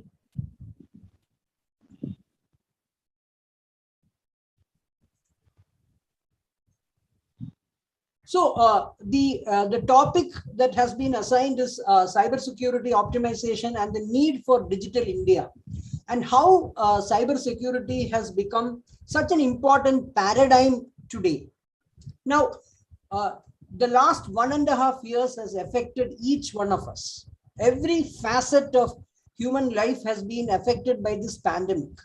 But even though the pandemic has caused a lot of disarray, we are seeing a huge digital transformation happening today. Now, the digital transformation is happening across so many sectors. Now, most of us are academicians, right?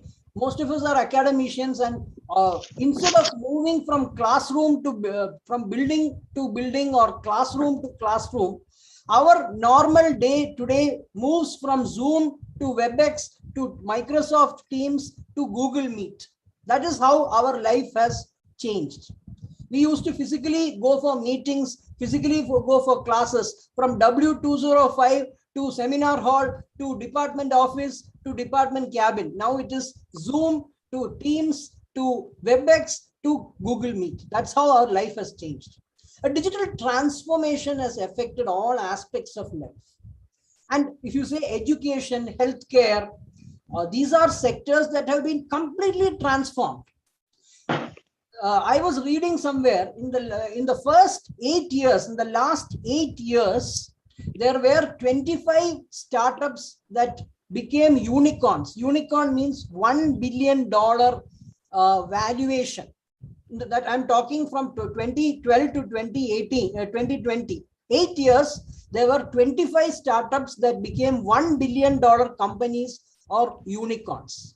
In 2021, you will be surprised to note that in the first 8 months, from January to August, September, there are 25 new unicorns.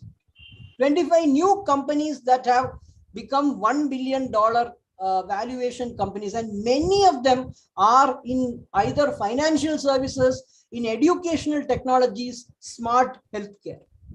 So some of the sectors have been completely impacted, and every sector is impacted. When you take logistics, when you take manufacturing, but some sectors like education have been completely impacted, and the government also is no exception. So we are coming to an age where digital transformation has become more and more rampant, and this is going to continue. Even when the pandemic ends, this is going to continue. Many IT companies are talking of not closing down their offices, having smaller offices and asking employees to come once in a week. This is what is going to happen. Big IT companies are talking 25% people can always work from home. At any point of time, even 3 years or 5 years from now, 25% people will be at home. Only 75% will come to office. And that also in a round robin fashion. So this digital transformation is very, very rampant, and we need to protect ourselves. When we say cyber security, we need to protect not only our information, we need to also protect our information systems. And it is very, very heartening to note that in the last 6 years, this digital India has actually transformed the country. A digital future for the country, such a massive initiative that has completely changed the country in so many words. Maybe we hear more about Make in India, but to be very honest, this great Digital India initiative towards our Honorable Prime Minister's vision of a $5 trillion economy and Atmanirbhar Bharat is an amazing thing. And let us see what are the cyber security protocols that have come. Now, if you take the Digital India, of course, this has started in 2015. It is a more than 100,000 plus crore initiative, whereby we are having more of digital infrastructure for the citizen, all services of the government moving on to the web, and services on demand, and the citizen is empowered. And not only that, the access channels have increased. You can join this meeting in Zoom from your mobile phone. You can join from your laptop. You can join from your desktop. You can join from your tablet. Same way, you can do banking. You can bank from your desktop computer. You can do banking from your laptop computer. You can do banking from your phone. You have a Bheem app or a UPI or a Google Pay. You can do this. So it has become so simple, so ubiquitous, so rampant. And because of this transition of all services to the internet, whether it is education, healthcare, we have to be more and more protective of our information and information systems. That is the role of cyber security. Now, if you see the pillars of Digital India, there are 9 major pillars. Many of these pillars are directly related to cyber security. Digital India is meant for empowerment of the citizens, Aam Aadmi, you and me. And because of that empowerment of the citizens and the empowerment of the Aam Aadmi, cyber security plays a very important role in many of the pillars of Digital India. Universal access to mobile connectivity. That is the second pillar. First pillar is broadband highways. Of course, that is more of a physical security. When you are laying optical fiber in the railway track or in the city or in the buildings, that is more of a physical security. But second pillar, universal access to mobile connectivity. Professor Subhash told about apps, harmful apps. Now today, mobile has become a major instrument. India is the largest mobile consumer in the whole planet. I think very conservative estimates are telling that there may be around 700 to 800 million mobile phones, and perhaps 600 million, at least half or maybe more, have access to mobile phones. More and more services are moving to mobile phones.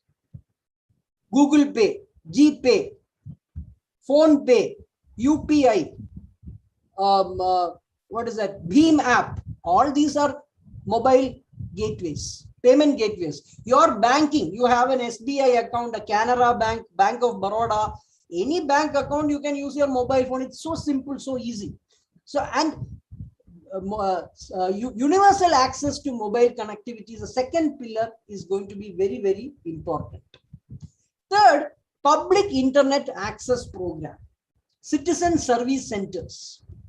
Mahatma Gandhi used to say India lives in the villages. 640,000 villages are there. Now there are common service centers inside the near the Chowpal or in the village where the citizen is getting services. You want to apply for some land details. You want to pay your electricity bill, water bill, taxes, land tax, property tax. So many services are available, and you can go to the public internet location, the common service center, and do these things. Third pillar. Fourth pillar is also similar, e-governance, reforming government through technology. Using technology, less government, more governance. That is the vision of the Prime Minister.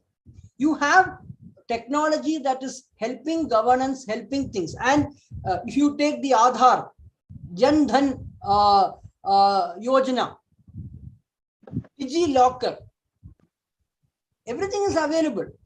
Just 1 hour back, somebody had called me and told that, DigiLocker, many students who are in Europe, America are contacting for their transcript. Now everything is going to change. In the DigiLocker of the government of India, everything is there. Any company, any university abroad wants to do a verification, they just go to DigiLocker, download, end of the story. College doesn't have to bother, university doesn't have to bother, vice chancellor doesn't have to bother, student is happy, they are happy. E-governance. So more and more services. So 2, 3, 4, all these pillars are impacted by cybersecurity. 5, e-Kranti. E-Kranti or electronic delivery of services, a very, very important initiative. In many states, e-governance is very, very rampant. Many services are completely online. Many, Professor Nayak will agree with me, Computer Society had an e-governance awards which were going on for so many years. And we were seeing that the best IAS officers, the best state secretaries of IT were coming to Computer Society of India to promote their e-governance, these e-Kranti initiatives.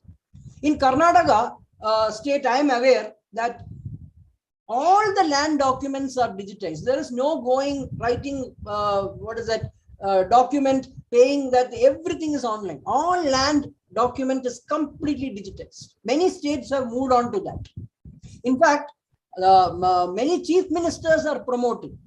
I don't know if many of the participants know, one of the first awards that our Honorable Prime Minister got was this E-Ratna Award of CSI when he was Gujarat Chief Minister, because he promoted a lot of information technology in government, and that is why the successful Gujarat model happened, because of a lot of technology being there. So this is the 5th pillar, again highly impacted by cybersecurity. 6, information for all. Everybody has got information. Information is available freely everywhere, whether it is the internet, whether it is the digital media, and you need to have protection of that information. You need to have confidentiality of that information, integrity of the information, accuracy of the information. And the other 3 pillars may not be so directly related, but then still it is impacting. That is electronics manufacturing, IT for jobs, and early harvest or mission mode projects. So we are seeing that cybersecurity is impacting directly or indirectly almost all the pillars of digital India. All the pillars have need appropriate cybersecurity initiatives. I will give you a couple of examples of digital India initiatives. This symbol that each one of us has seen has completely changed the face of this country. Of course, we have to also give credit to the previous government also, who conceptualized this Aadhaar program. Unique ID program, every Indian citizen, a 12-digit unique ID, and we are now seeing a lot of public good. The other, we have to give full credit to the other government also. The government before this also started this government promoted it in a very, very big way. And we are seeing a lot of leakage reduced. And if you see the Aadhaar, there is so much of security. Imagine 1 billion people giving data, their iris information, their fingerprint, their personal details. You can imagine the size of the database. And you can imagine how, where all this Aadhaar is used everywhere and anywhere. But see the security features. Inside the Aadhaar itself, now almost 1 billion people are there, and direct benefit transfer, whether it is LPG, scholarship, ration, 1 billion people are now on Aadhaar. And you also see so many security features. There is a QR code, secure QR code, hologram, micro text, ghost image, issue date and print date. There is a Giloshi pattern and an embossed Aadhaar logo. This many security features are there in the card, in the Aadhaar card I am saying, only in the card. Now, if you go to the database, they are very clear. They do not want any leakage of information. So, whatever data is being collected, there is no profiling. You are giving your biometric data, you are giving your date of birth, whatever the details, but the system is designed in such a way that nobody can use it for profiling and tracking. You cannot use it for profiling, but there is a scope for using the data if there is some threat to national security. I mean, if somebody is a suspected terrorist or something, then that's a different ballgame. But otherwise, there is no profiling or tracking information. It is not giving any access, and the information is very secure. There are enough protection and privacy features, and the UIDAI information is not linked to any other database. See, the government is now talking of the national intelligence grid. There are 30 plus intelligence agencies in India. Intelligence Bureau, RAW, revenue intelligence, all these databases are going to be combined together, but the UIDAI database is separate. It will then, the Aadhaar number, the UIDAI number will only be used for authentication. The database will not be connected to the NAT grid. It is not permitted by law. So what I'm trying to say is that there is the DigiLocker. It's a wonderful service, like a personal electronic space for storing documents, all your certificates, all your important documents. If you are a student, the transcript, the educational certificate, the PAN card, the passport, everything can be safely kept. And what are the security features? Proper coding practices, 256-bit SSL encryption, mobile authentication, OTP, the data center where the data DigiLocker is kept is very, very secure. Nobody can play any mischief. Timed logout, user consent. Whenever you are using it, they are asking you for your consent. Okay, this university wants to check your certificate. Please give consent and security audit. So all these initiatives of Digital India come with their share of security features, and security is absolutely important moving forward. That is why I want to stress that this Digital India is a wonderful program. Maybe not got the publicity of a Make in India or so, but it is still a wonderful program. It is changing the life of the country. Jan Dhan Yojana, all of us know, JAM, Jan Dhan Yojana, Aadhaar, mobile. The country is the largest financial inclusion initiative anywhere in the world. One click of a button, crores of people are getting money in the account. This is, of course, a number. The statistics are a little old, but what I'm trying to say is, in one button, crores of people get money in their bank. So imagine that connectivity has come, and this is probably ahead of many foreign countries. Many developed economies may not be having this kind of this kind of system. I am aware, if you take whatever you complain about the Indian democracy, Indian election, that exercise is the most massive exercise, and people come from other countries to study how we have done. It's a fact of life. And people say that American election system has copied some aspects of the Indian election system. And, you have to be proud to be an Indian. So where do you fit in? Now coming to, you are all citizens. We are all citizens partaking in digital India, partaking in the e-governance system. How do you protect your information? How do you protect your information systems? Simple tips. Already Professor Yadav talked about some of them, but I'm just going to spend some time and on these simple things. This is ये rocket science नहीं है. ये आप और हम कर सकते हैं. ये जो cyber security actions है, आप और हम ये easily follow कर सकते हैं. This is very easy. Protecting passwords. I don't need to tell you how important this is.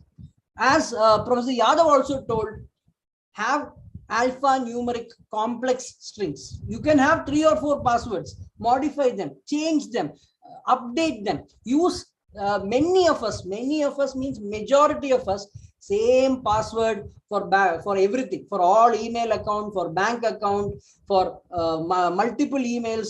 All of us have a habit of using same password. Fine, use the same password, but try to modify them, slightly change it, so that even if you are hacked in one place, the other place is not, you are not hacked. And always use special characters, dollar, star, ampersand, so that your password is not breakable. But it can be your wife's name, no problem. But join it with special characters, change those special characters, make it alphanumeric strings. All those kind of things you can do that. And ideally use different passwords for different sites. One option is all your bank accounts. If you have 2 or 3 bank accounts, use different numbers. One can be your son's date of birth. One can be, that's not a good thing, but have different numbers for different bank accounts, PIN cards and all. But it's not a good idea to, use the date of birth. People can hack that, but have different for different things, have different passwords for different application, and never store your password. Don't keep it in a text file in your computer. People can gain access, remote access to your computer and steal your passwords. Don't give social security number, any Aadhaar ID, PAN number, driver license, bank account, nothing. Nobody will ask you for this. If the bank is asking you, they will call you by the phone and tell, we want this information. All these emails, I am from Bank of Baroda. Your account number is so and so. They may even steal your bank account number and ask you questions. Do not respond to any of these messages, because they only are for identity theft. They only want to cheat you. No bank account, no government body will ask by email. They'll call you or they'll come to your home and meet you and so on. If your bank manager knows your number, if there is something, he or she will call you. But these emails are all chakar and all are wrong. Don't give any personal or confidential information. And always ask for updates from your bank accounts. Ask for quarterly statements or monthly statements. They'll come by email, they'll come to your app. Look at it and find out, track the payments, because there are people who may be trying to steal also. Beware of phishing attacks. Phishing attacks means free iPhone, free Apple iPhone 13 Pro. Click, you will get a free. No iPhone is going to come. Free trip to Barbados. Click, 5 clicks, you will get a free trip. All this is all cheating. They're all cheating you. Some people now even call. They'll email you. They'll make phone calls. Oh, I'll give you a free trip. I'll give you this. All that is just cheating. So just do not entertain any of them. If you get a call, say I'm busy, cut the phone. And be skeptical of messages that require immediate action. Oh, if you do not give this, you will lose this money. If you do not click, you will this much money will be deducted from your account. All these are all dangerous things. Then and also attachments, exe files, zip files. Never open or download. When you download, when you download these exe files, you by mistake click them, it will bring some ransomware, it will bring some malware, and so on. Nobody will ask you for your password on the phone. Nobody. What is your password? Nobody will ask you. All this is, I'm from your bank. Nobody is going, no bank manager or bank teller will ask you. They will say, see, there is a security thing, you come to the bank. They won't say, what is your password? Nobody is going to ask you. And don't give your credit card details or password by email, because email can also be hacked. So these are all simple, commonsensical things. Passwords, avoiding phishing, preventing identity theft, avoiding malware. Don't click on things. They may look very nice. You click on it, they'll be flashing. On your computer, they'll be blinking like this. You'll feel, oh, nice, so attractive. You'll fish, and then it will download ransomware or spyware or something like that, and you are in trouble. Always run antivirus software. Make it if you are running an enterprise, a company, where there is some financial things going on, always use antivirus software. That money is an investment, because if you download a free version, after some time the updates will stop, and every day new worms and viruses are coming. So unless you have an antivirus software which has got the latest updates going on, being appended, you will not be safe. And this is an investment. So you're having food, no? Every day you budget this much money for milk and food. Same way your enterprise has to budget this money for the antivirus software. It is very, very important, because if you are an enterprise, you have to be safe. Always, when you have this paid this thing, you will install software and security updates all the time. We will updating, backup important files. I'm telling you, you will be surprised. Your laptop will crash, your iPad will crash, your desktop will crash. I had one situation many years back. Desktop crashed, laptop also crashed, because I'm using pen drives to copy between desktop and laptop, and the same malicious code affected the laptop and the desktop. Have things put on the cloud. In your university or your company, normally they will provide some area on the cloud. Most companies or universities provide that. You put all your important documents on that cloud. You put things on the DigiLocker. You put things, or there is nothing wrong. If you are a company, you buy some space in a data center, like an online server or storage, and put everything there. But then, I have to also be honest with you, that data center can also crash. No, that is a fact. But we cannot take we can't take risks. So have multiple backups, right? You can have multiple backups. You never know when your computer crashes. When your computer crashes, your laptop may also crash, your pad may also crash. So have multiple backups. And it's always good to keep things on some online media, maybe 1 or 2 online media. You have very sensitive data. You buy in 2 different data centers. One may crash, the other thing will be there. So this kind of things are important. Turn on firewalls. If you're running an enterprise computer, always have your firewall. Change the firewall policies accordingly. New attacks come, denial of service attacks, phishing attacks, spamming attacks, spoofing attacks. Always change the policies, update the policies in the firewall. Social engineering. Do not reply to stupid messages. I'm so and so. I will give you this. I will give you that. Free iPhone. Free trip to Barbados. All this is social engineering meant to cheat you. So be very clear. And of course, social media has advantages, has disadvantages. We cannot ignore these things. See, when you are looking at Facebook, Facebook means today, Facebook has more than 1.5 billion users. YouTube has got, Facebook has 2 billion users. YouTube has got 1.5 billion users. WhatsApp has got 1.3 billion users. You cannot ignore these things, right? You cannot ignore. They are very big. And you need the power of social media to promote things. Whatever you are doing. See, I have a YouTube channel. Many people are now calling me for seminars based on my YouTube channel, right? So they are having a lot of advantages, but then you should be able to be very careful with these, social media. You should know the goods and bads. Even now I remember one day, 4 a.m. I'm getting call after I'm sleeping. I got a call. My sister who lives in San Francisco is going on calling. Then I looked at the phone, 4 a.m. I asked her, why are you troubling me? I'm trying to sleep. And she said, you look into your Facebook page. Some nonsense is put on your Facebook page. I was shocked. I opened my computer early morning and checked that somebody had put some bad, dirty image. I didn't even know, because I didn't know about this Facebook settings. Then only I put, nobody can post things on my, even if somebody posts something on my Facebook wall, I have to approve it. If I have to be tagged by somebody, I should approve it. So there are settings even in social media that can help you prevent these kind of things. So, and of course, mobile. So that's what I'm trying to say. These are all very, very simple things that one can use.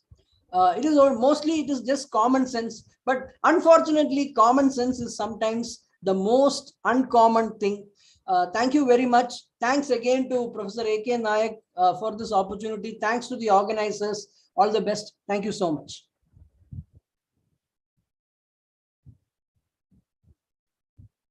So Nayak sir, you're not audible, sir. Sir, please unmute, sir. Nayak sir. Just 1 minute, sir. Nayak sir, you are not unmuted, sir. Yes, please unmute. thank you. Yes. Yes, sir. Yes, sir. Prashant, thank you very much. Delivered an excellent deliberations and excellent presentation, and justified with the theme, the optimization of cyber security, and linked with the Digital India, why it is so much needed for implementation of the Digital India project. So that is the thing, particularly the 3-4 points what you have mentioned, that the IT for all, e-Kranti and e-Seva, and e-governance for all. So that is why this, unless the people will have the practice of optimization of the factors of the cyber security, this project cannot be very successfully implemented. Because the thing what I've seen and what it has been there, Subhash has also presented, the majority of the percentage that has been hit to the hit to the e-Seva, that is to the financial sector. Now 78% are being hit by the financial sector. That is why every person, every citizen should be more cautious how effectively and how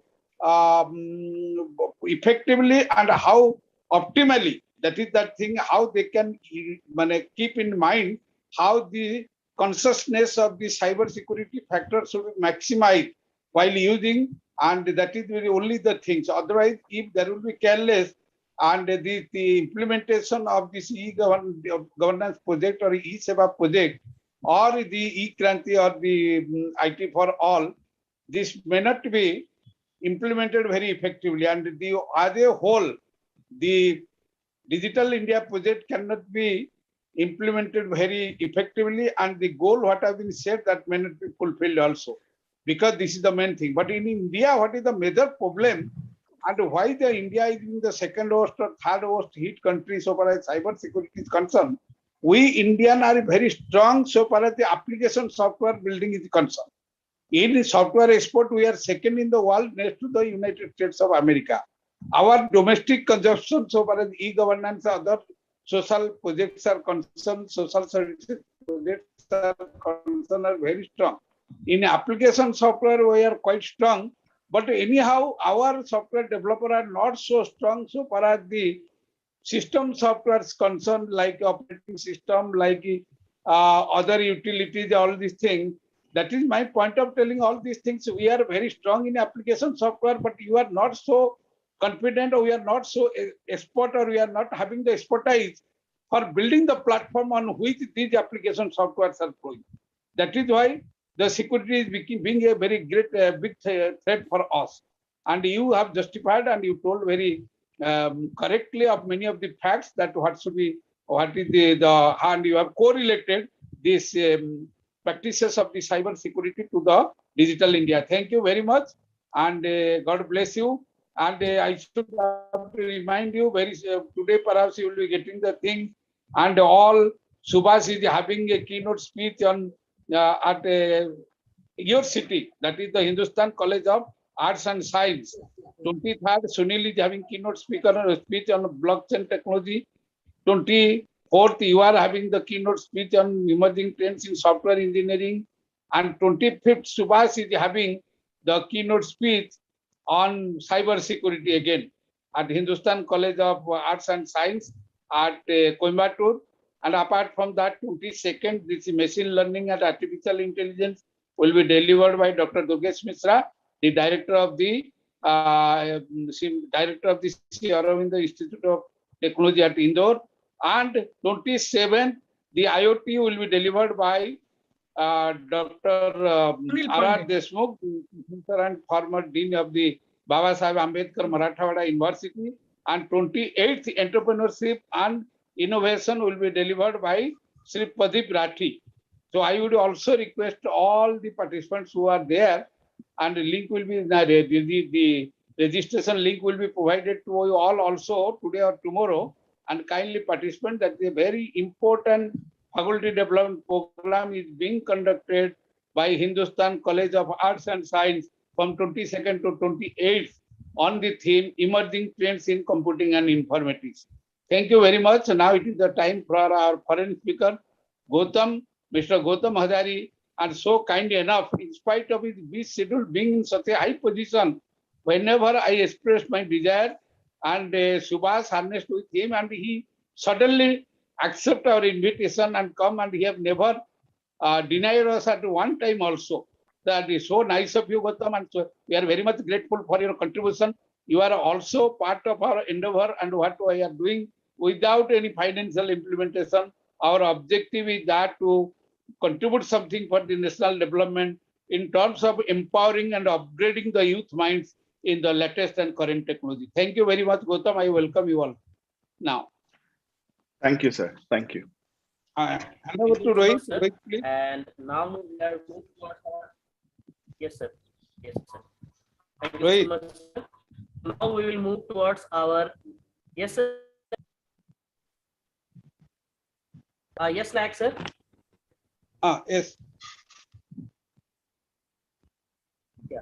So now we will move towards our last but not the least session, that is our foreign speakers address. And our today's foreign speaker is Mr. Gautam Hazari, sir. Mr. Gautam Hazari is the technical director at GSM Association and based in London. He works with the mobile operators around the world on mobile identity, 5G security, cyber security, privacy, blockchain, and also with the extended industry standards and regulatory bodies.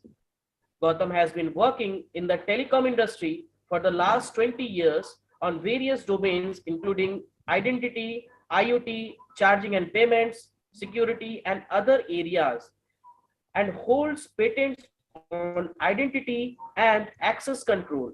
He is a blockchain enthusiast, a thought leader working with industry players, and speaks on making the digital world a safer place on various platforms around the world. So with all these words, I'd like to welcome Mr. Gautam Hazari, sir, for foreign speakers address. Thanks a lot. Thanks a lot for the welcome. Thank you very much, Professor Naik, sir, and Subhash for inviting me. This is a topic which is very, very close to my heart. I spend significant amount of my professional time in this one. I mean, that's almost my day job. So I work with NCSC, which is the National Cybersecurity Center for the UK government. I work with them very, very closely on, many of the things. I mean, with all the things that, were talked about today, they're relevant everywhere around the world, because in the digital space, there is no boundary, right? There is no geographic boundary. Anything that happens in what part of the world, that can happen in the next, in any other geography almost instantly.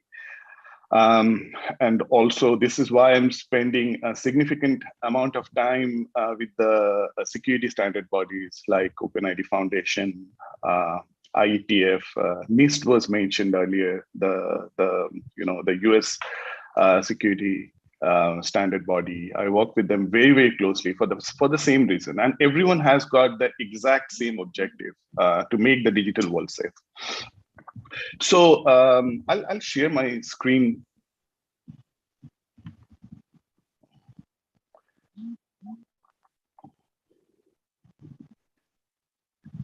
Um, so what I'll do is I'll give a global perspective first on the cybersecurity, because as I said, there are no boundaries in the digital world. Whatever happens anywhere in any of the geographies, that will happen everywhere as well. It's just a matter of time. And the other thing is, we are talking about cybersecurity today. We have been talking about this thing, for as long as I can remember in my professional life. We have never talked about this thing in or in a similar scale in our organic life, in our physical life. This is what I will try to establish. So the organic me, we don't talk about that much. The organic me is well established. The security around the organic me is well established. Things like, how do I identify myself in the organic world? We don't even think about that, right? But if you are hearing, all the talks today, we were talking about, okay, protect your password. What exactly is password? Password is to identify ourselves in the digital world.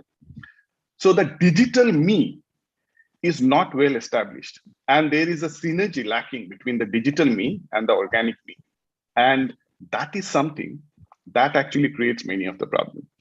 So anyways, I want to start with something to show where this cybersecurity world is moving. As I said, in the digital world, the boundaries are not there. And actually that is seen in every aspect of our life. If you see, previously, there were well-defined boundaries for the industries. So we used to call, okay, Vodafone is a telecom provider and Barclays is a bank. And CNA is an insurance provider. We used to talk it that way. Now those boundaries are gone. Again, thanks to this digital transformation. Now the largest telecom provider doesn't have any spectrum allocated to them. The largest telecom provider is WhatsApp, not Vodafone or AT&T or O2. So those boundaries are gone in the real world. And the cybersecurity world is not untouched as well. So the boundaries of the cybersecurity is not really restricted to our connected devices. Of course, that's a major challenge that we have. Any device which is connected to the internet is prone to any cyber attacks. But again, those boundaries are going away. Sorry. So this is what I wanted to start with. So there is this is one of the attacks which was demonstrated by the Michigan University and one of the engineering institutes from Tokyo. This is called the light commands attack, and you can actually do it yourself in your home using a simple a laser beam and a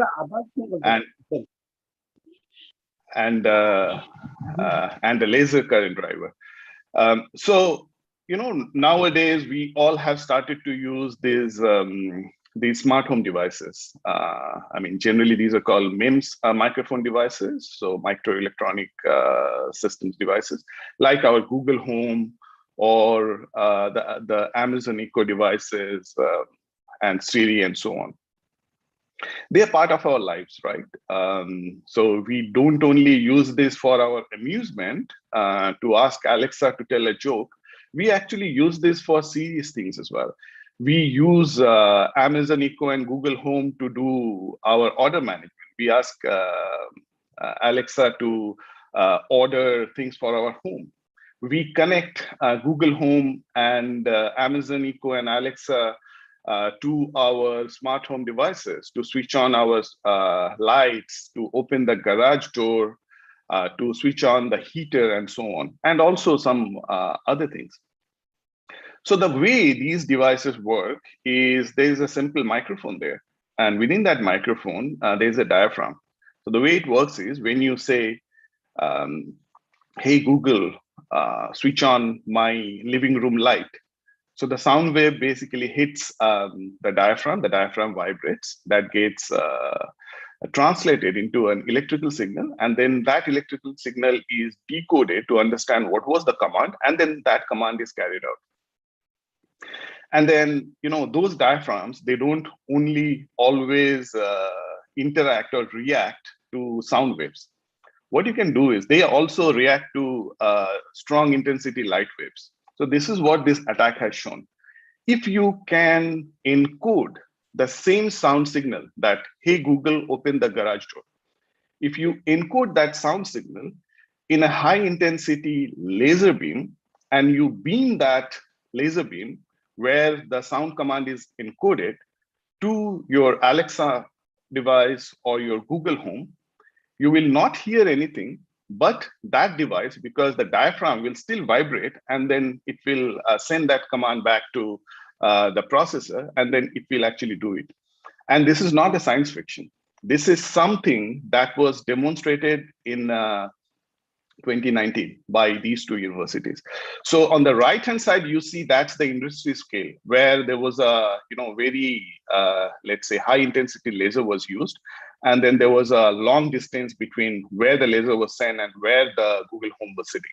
And on the left-hand side, it's a home setup. You can actually do it yourself. The only probably a bit expensive thing is the laser current driver.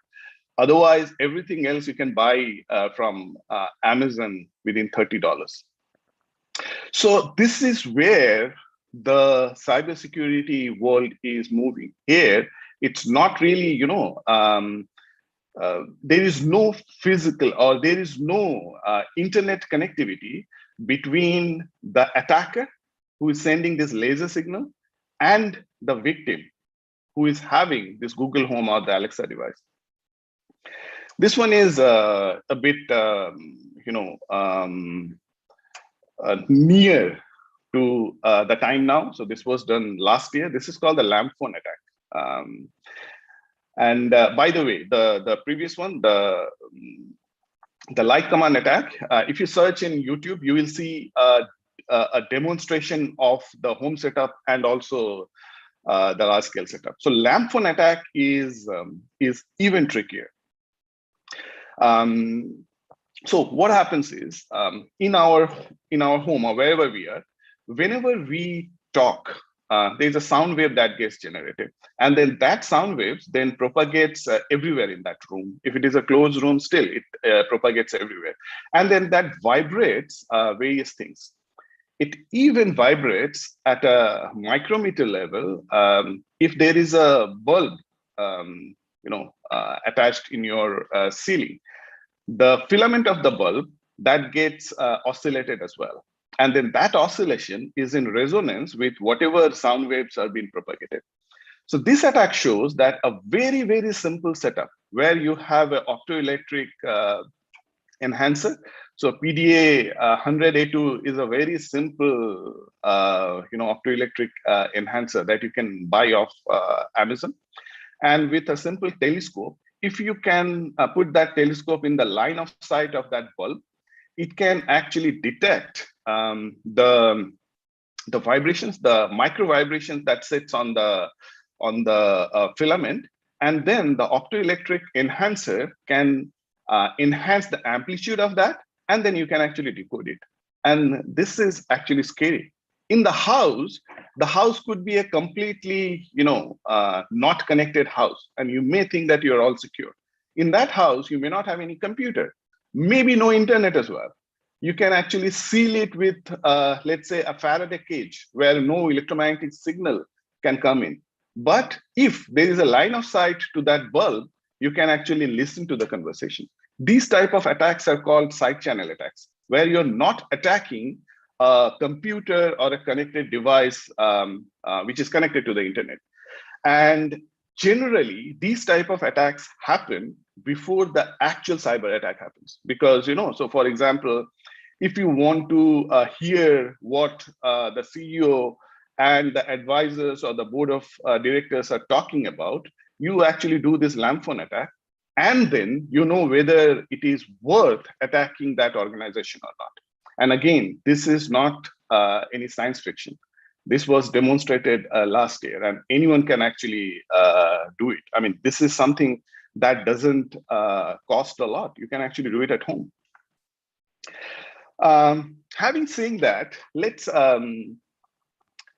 see what are the, let's say, high scale attacks that has happened very recently. And again, this is a global scale. The most trickier one is the Colonial Pipeline attack. So Colonial Pipeline is the largest fuel pipeline provider in the US. So May this year, there was a massive cyber attack that crippled this company. And then 12 states within the US, they didn't have any fuel for several days, actually, so more than a week. And that created havoc, almost crippled these 12 states. And of course, all the law enforcement agencies were involved. And this was a ransomware attack. And the company CEO had to pay 4.4 million US dollars in cryptocurrency, in Bitcoin, to release it. Because, here, these type of attacks are very time sensitive. So, you maybe figure out and probably come out of that, but you don't have time, right? So if 12 days you don't have any fuel in 12 of the states, you can't really live with that in the current state. There will be food inflation going on and so on. The next one, which was probably in the monetary scale much higher, is the JBS Foods. JBS Foods, this one is from Brazil, and they are one of the largest meat producers in the world. So for several days in US, in UK, in Canada, in Australia, there were meat shortages because JBS Foods is the producer and the provider of meat there. And FBI was involved, but eventually they had to pay 11 million US dollar in Bitcoin. CNA is one of the largest insurance provider. So they were hacked this year, very recently, and they couldn't trade for many days actually. And what exactly happened, whether it was a ransomware, the company didn't disclose, but we can actually probably extrapolate what might have happened. Channel 9, I'm sure is one of the largest broadcaster in Australia. So their entire broadcast system was hijacked.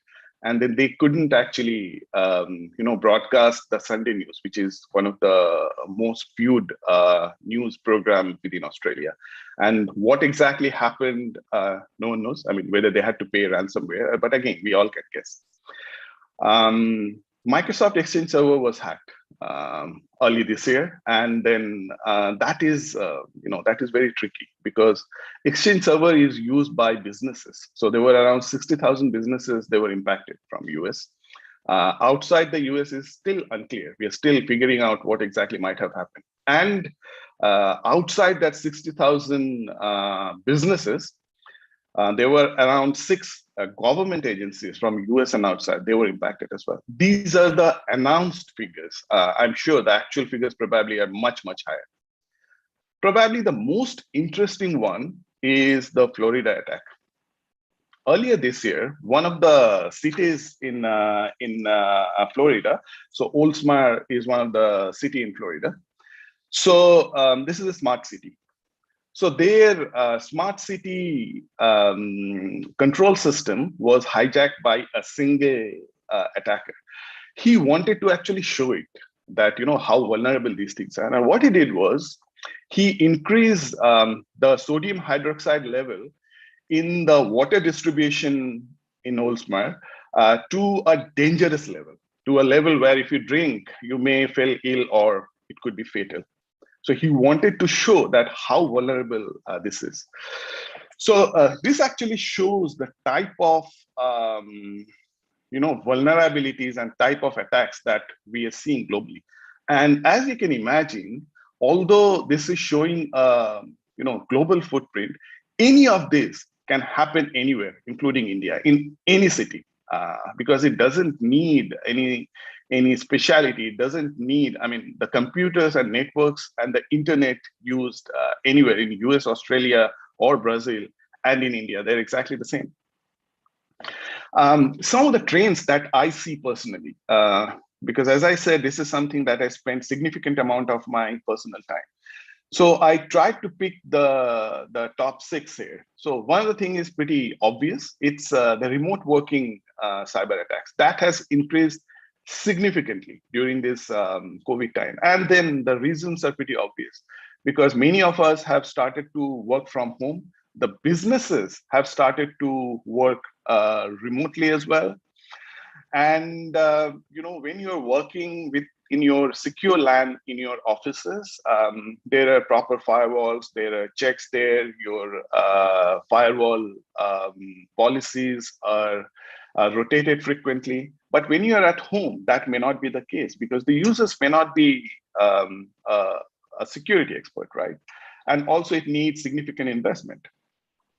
There is something that is seen quite a lot, is something called the thread jack attacks.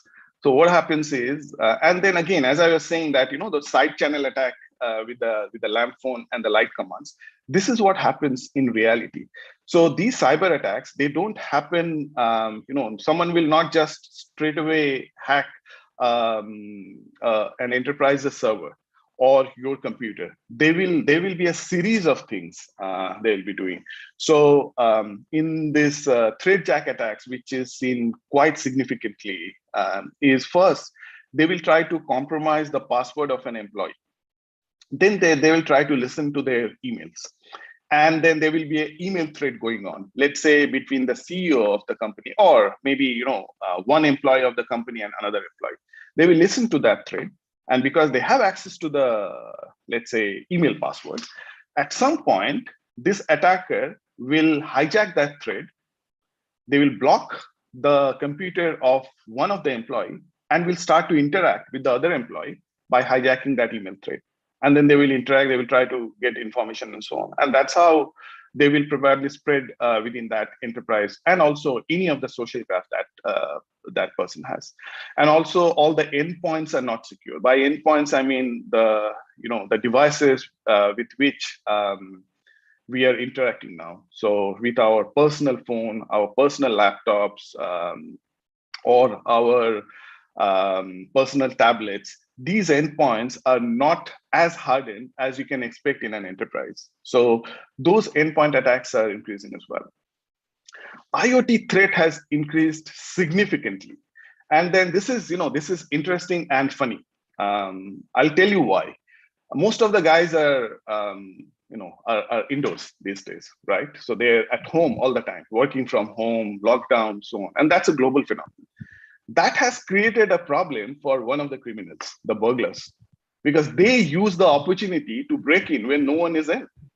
And then they're finding less and less opportunity, because most of the time the users, I mean, the house owners or the residents are always in home. So how do they actually attack? They found a very innovative idea. So I'll tell you one of the incidents that I was involved with one of the utility companies here in the UK. In UK, one of the most popular IoT device is what is known as the smart meter. So most of the electricity meters, they are smart meters. So there is a eSIM that sits on the smart meter, so that no one needs to go to the house and read the meter reading, because that's expensive. So labor is always expensive here in Europe.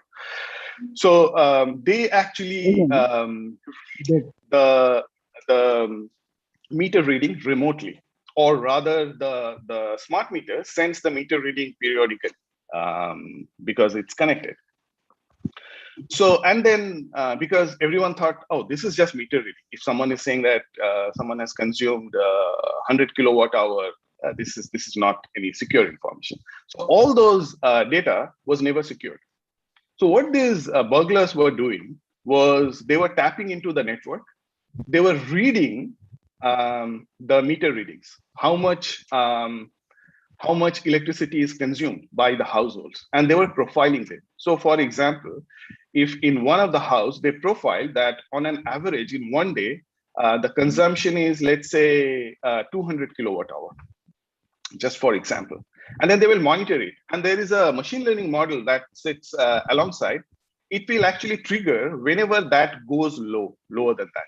So the profile of a house is, let's say, it's 200 kilowatts hour. Suddenly someone sees that it's 20 kilowatts hour. And then that triggers an alert saying that, hey, maybe there is no one in that house because the energy consumption has gone down. And then that information was then sold on the darknet. And then these burglars were buying that information and attacking that house. So, due to the context we are in, the IoT attacks have increased tremendously. And also in all those, connected doorbells, because these connected doorbells are honeypots. Because these connected doorbells can actually tell you that whether someone is outside. At the same time, it can actually reveal if someone is inside or not, based on the configuration that you have. The rise of the ransomware is something that that is scary, because right now the global data says that every 10 minutes there is a ransomware attack happening.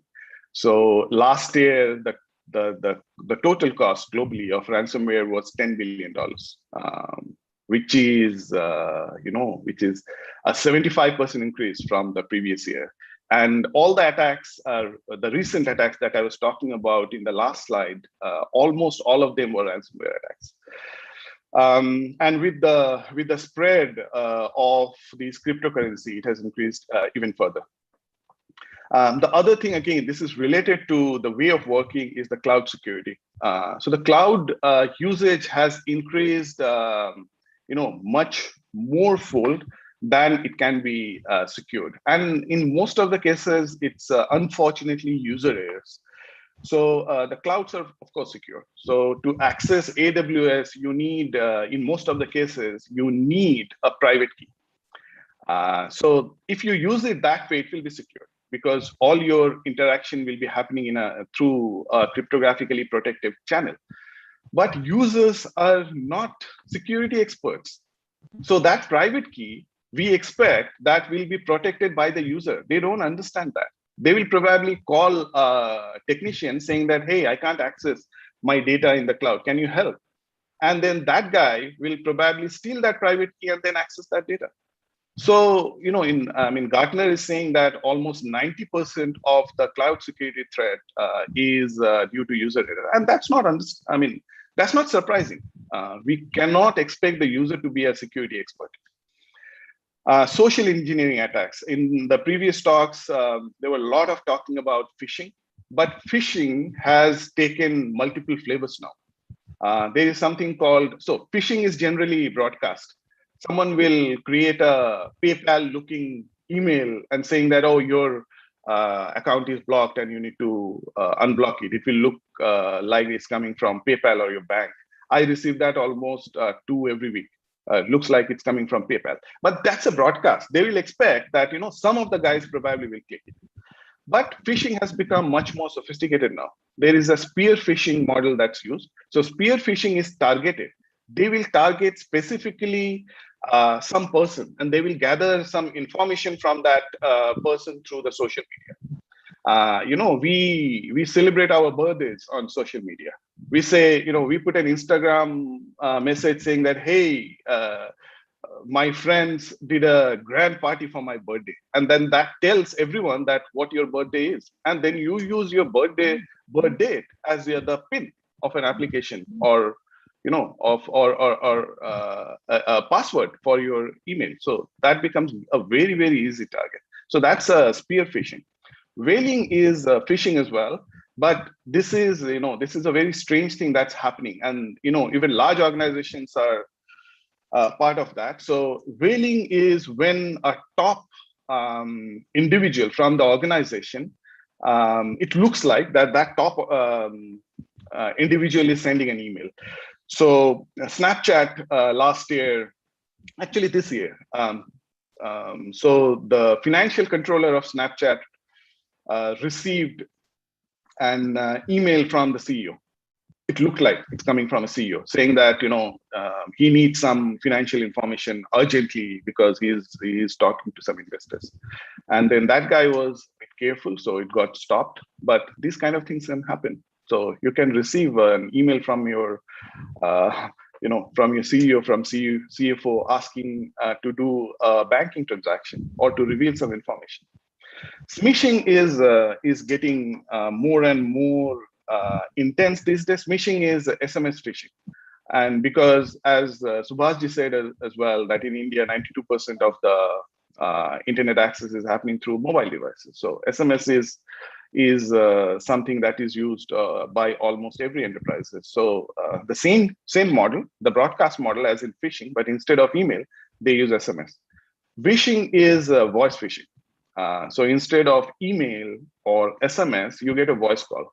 And these are all kind of either machine-generated voice calls or individuals as well.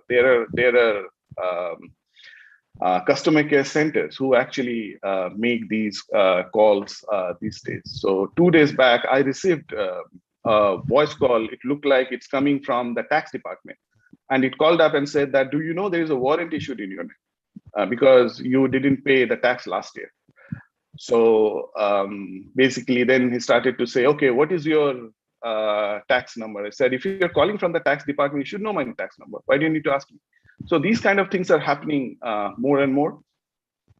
Maybe one of the most scary one is artificial intelligence factor. So Subhasji talked about the weaponizing of artificial intelligence, but beyond that as well, most of the attackers are now using AI and machine learning models to do the attack because they can be much more targeted and they can change the attack and personalize the attack, much more.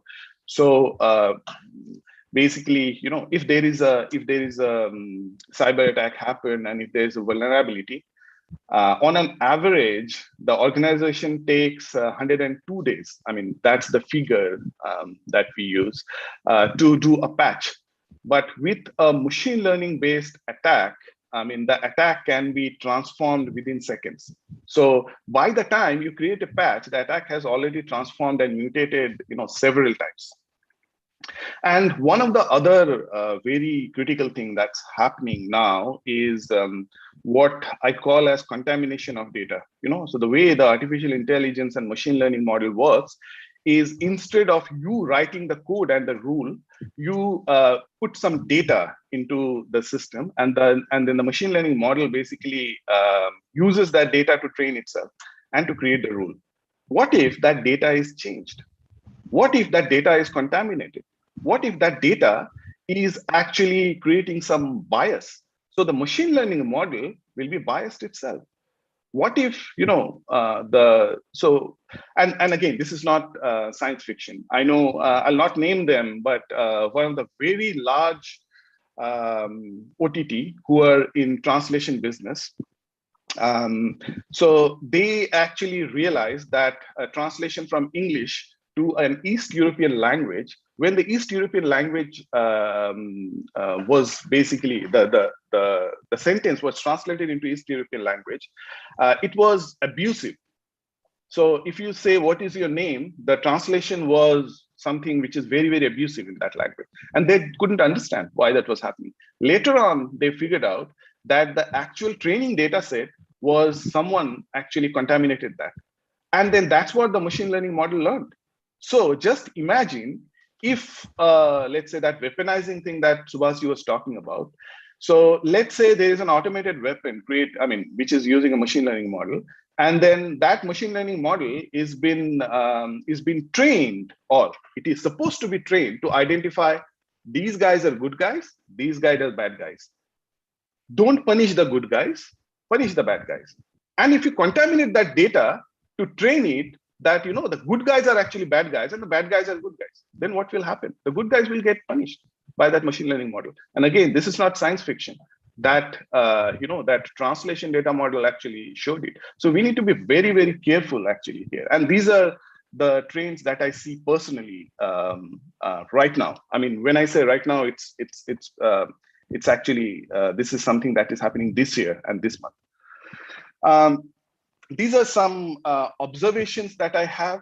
Maybe the most important one, we heard about password quite a lot. And the reality is 81% of the data breaches, and read it as 81% of the cybersecurity incidents and issues are actually happening due to passwords, weak passwords, stolen passwords. And it's a business right now. It's a massive, massive business. And when I say business, these guys have got call centers right now. So when a password breach happens, they will probably give you a call center number. You can call them through an encrypted VoIP call. They will ask you to pay through Bitcoin or Ether. And then they will basically release your password. And on IoT devices, I talked about earlier anyway.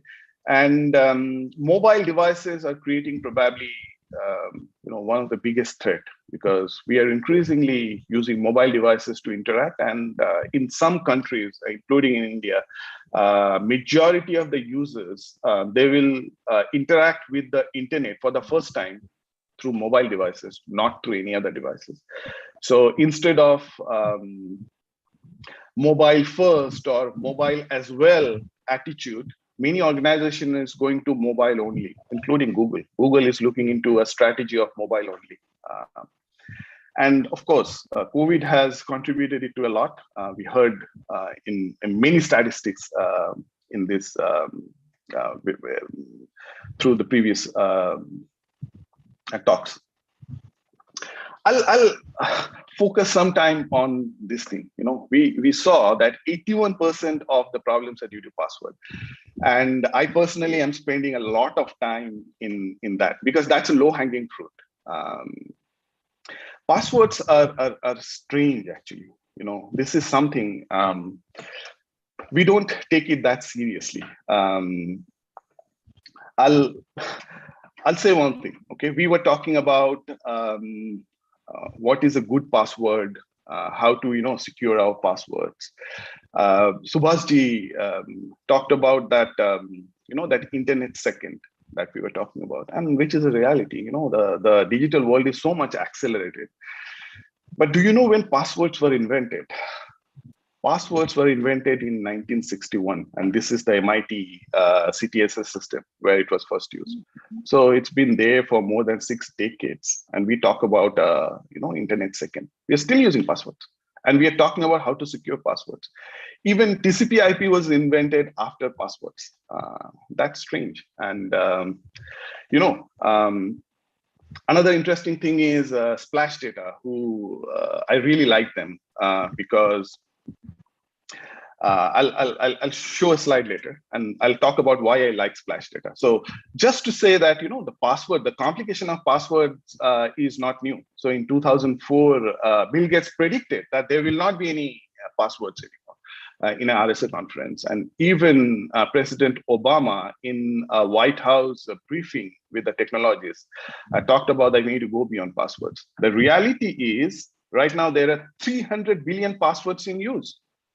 And I feel that that's not ideal, because 81% of the cybersecurity problem is due to password. And we all are talking about that we need to go beyond password since ages. And there are 300 billion passwords in use. And to make it even more complicated, we are now using passwords in IoT devices. And Subhasji talked about, the number of IoT devices which are getting connected, which is 50 billion by last year, and it's increasing. And to add to the joke, this is why I like Splash Data, because this is something that Splash Data publishes every year. So they actually figure out what is the most popular password, and I have been tracking them for the last 7 years. The interesting thing is that top rank has always remained same for the last 7 years. So the most popular password in the world is 1, 2, 3, 4, 5, 6. And then we know that 81% of the cybersecurity problems are due to password. So this is something is a joke and is an opportunity that we can actually use. And then this is something that we should be really careful about.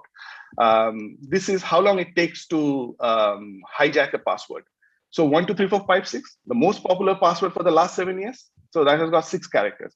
You can see 6-character only numbers password can be, compromised instantly. And I'm not joking. It is instantly. So, you will find lots of password jackers or rainbow tables, that it is called in the security world. You will find it, and then you see how long it takes to crack that password. Another interesting thing about Splash Data is they published an ebook that was some time back, actually 2016. They said that every 3 seconds someone's password is stolen, and that's not surprising, because if 123456 is the most popular password and it can hijack instantly, so in 3 seconds one person's password is compromised, that's not surprising. So which means if I talk for 30 minutes here, there will be 600 people who will be compromised, and that's not really ideal. So what can we do? Because if we can solve the password problem, we can resolve 81% of the problem, as we saw. And that figure, 81%, that came from something called VBIR. So in the security world, most of the people wait for that. So VBIR is the Verizon data breach investigation report. So the Verizon Wireless, they publish it every year. They spend a lot of money actually in that. So that was published in the database investigation report from Verizon last year. So what can we do with that? Because that's a low-hanging fruit. If we can solve the password problem, we can probably resolve 80% of the issues. And then we can think of all the complicated attacks like the lamp phone attack and the light commands attack. The problem is more fundamental. This is not in the implementation, because if it is not that fundamental, if it's an implementation issue, it would have resolved long back. We would not have needed to wait for 6 decades, because passwords have survived 6 decades.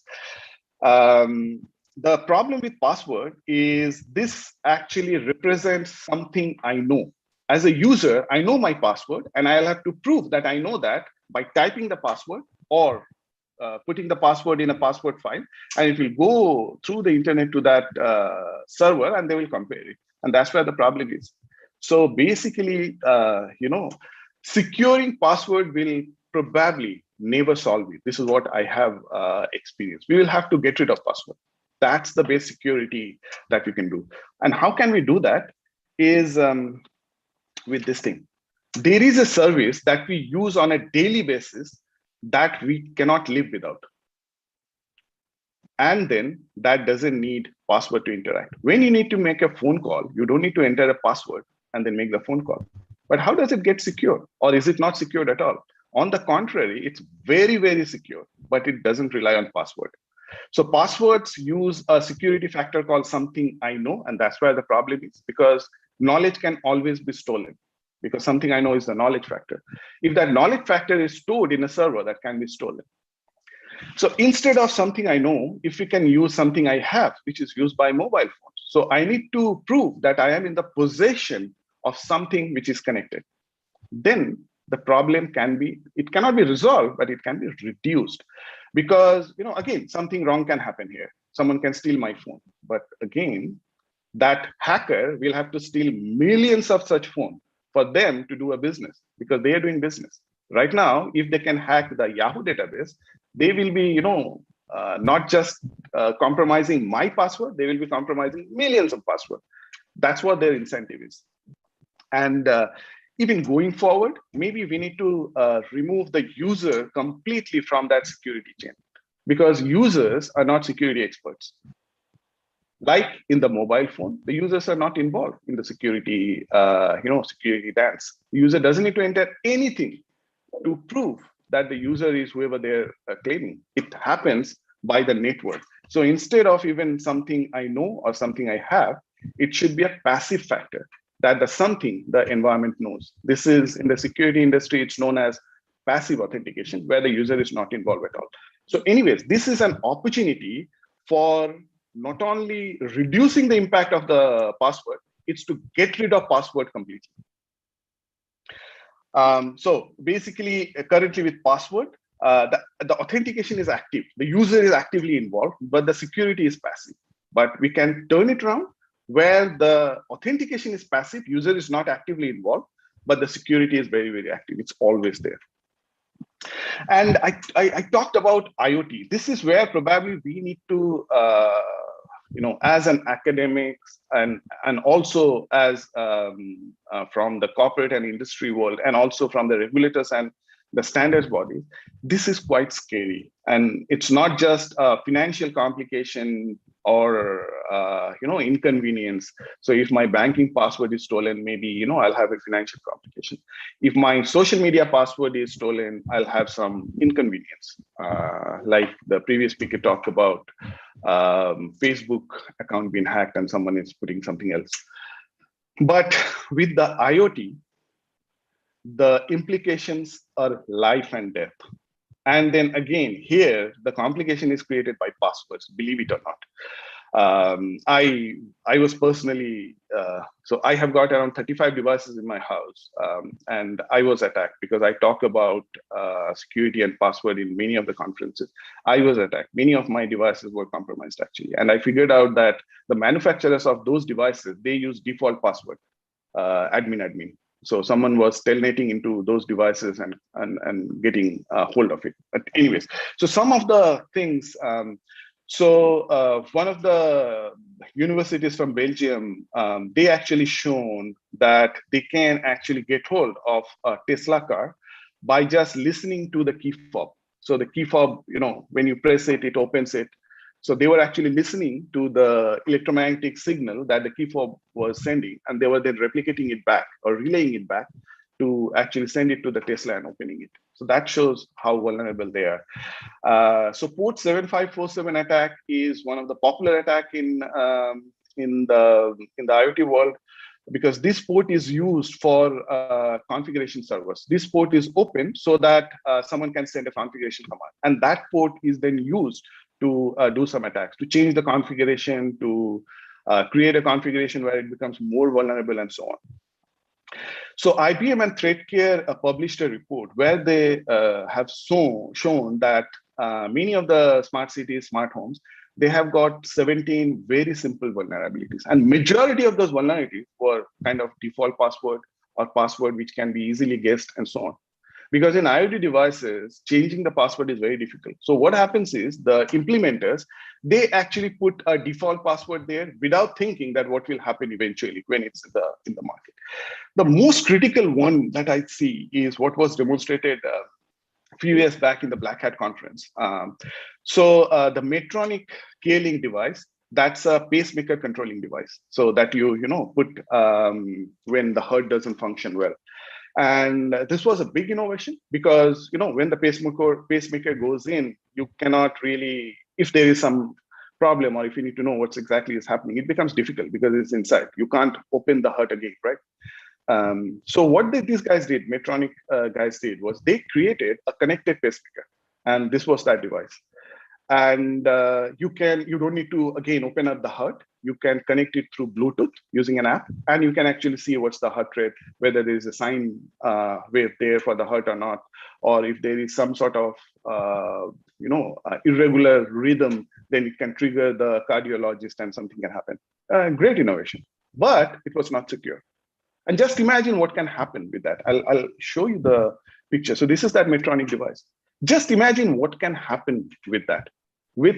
So just imagine the implementer has put a default password for the root access, admin. Someone can get into, and then that pacemaker, let's say, sit inside my body. They can actually get into that and increase the heart rate to 200 or remove the heart rate completely. So the implication will be life and death. It's not just financial complication. It's not just inconvenience because my Facebook account is hacked, someone is putting something strange, or my Twitter account is hacked, someone is tweeting on behalf of me. This is life and death situation. And this is why I'll end with this. This is what I actually say quite a lot. When a medical professional, when a doctor, when they're in the academic world, when they move into the real world, become a GP, a surgeon or whatever, they take this Hippocratic oath. Why do they take it? It's symbolic. The reason they take it is any decision they will take has a life and death implication. We from the tech world, we don't do that, or we never needed to do that. We complete our studies and then we jump into the professional world, start to work. Because previously, any design decision we take, any implementation decision we take, any coding we do, they probably didn't have that much implication. But now you saw from the Medtronic device, any design decision we take may have life and death implications as well. Maybe we need an equivalent of the Hippocratic Oath, at least symbolically, so that we know, the implications of whatever we are doing. So with that, I thank you very much. Thanks for listening and thanks for inviting me, Professor Naik. Thank you very much, Gautam, for your excellent deliberation and a really heart-touching deliberation. And there is a saying, if you listen, you can forget. If you listen, you can forget. If you read, then you can understand. If you read, then you can understand. If you practice, then you can realize. So I think the participant could not have realized unless they listen to Gautam. Because you are a practicing personality. You are a practicing professional. That is why I am telling the thing that you have delivered, and it was really heart-touching and completely receivable, and the participant must have realized. That is the great thing, and that you are helping us always, and we do expect these kinds of helpingness to be continued in future also in our endeavor, so that we can be, as a team, we can able to do something for the young masses and the youth people, so that their knowledge can be updated and their knowledge regarding the latest and current things can be updated and upgraded. Thank you very much, Gautam, once again for your giving the time as well as in your busy schedule. I know the Saturday is the holiday for you. That is why always we are planning the event and we are inviting you on the Saturday only. Because we know what busy person you are, that Subhas always tells me. So that's, thank you very much once again. Thank you very much. Thank you. Okay, thank you so much, Gautam Hazare, sir. And Rohit, Yes, let me acknowledge the gracious presence of some of the senior persons who are here. We are really thankful for their gracious presence. Dr. Karthikeyan, Dr. Shiram Kumar, Dr. Venkata Krishna, Dr. Sijit Jignesh, and Dr. Dharmendra Kumar Meena, and overall Dr. Satyanarayan Das from Gandhi Institute of Engineering and Technology University for their gracious presence and for their patience and to remain present throughout the webinar. We are really acknowledging your gracious presence and we are very much thankful for your participation. Likewise, many of the senior peoples have participated to whom we are not being able to recognize, but I also, from the core of my heart, extend my hearty thanks to them as the organizer, as the president of this webinar, as the chairman of the webinar, and keep continuing the spirit always, and so that we can have more and more programs and throughout the country. We are not at one place we are working. We are conducting the webinar with the help of our professional friends and disciples at the different parts of the country, and always keep helping us as well as motivate your students, as well as motivate your friends to participate more and more, to understand this new technology and what is happening and what are getting upgraded and updated in this latest trend of the technology. Because our technology is like that, which is being changed from day to day, and what we are discussing today, tomorrow it might be also obsolete. That is why, that is the basic purpose, basic philosophy of continuously organizing so many webinars, and that is in virtual mode of the national and international conferences, because to provide some benefits to the youth masses as well as the youth professional. Thank you everybody once again. Before delivering the formal vote of thanks by our convener, Dr. Ganesh Pandey, who is the Deputy Director of the Indian Institute of Business Management.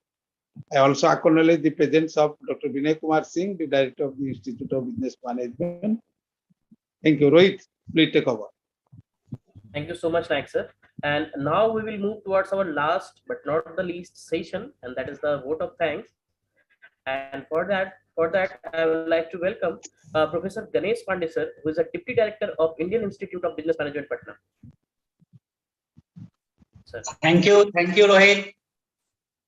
Honorable President of the International Webinar, Professor Dr. A.K. Nayak, Advisor IIBM Group, former President and Fellow CSI and Member Data Management Committee ISO.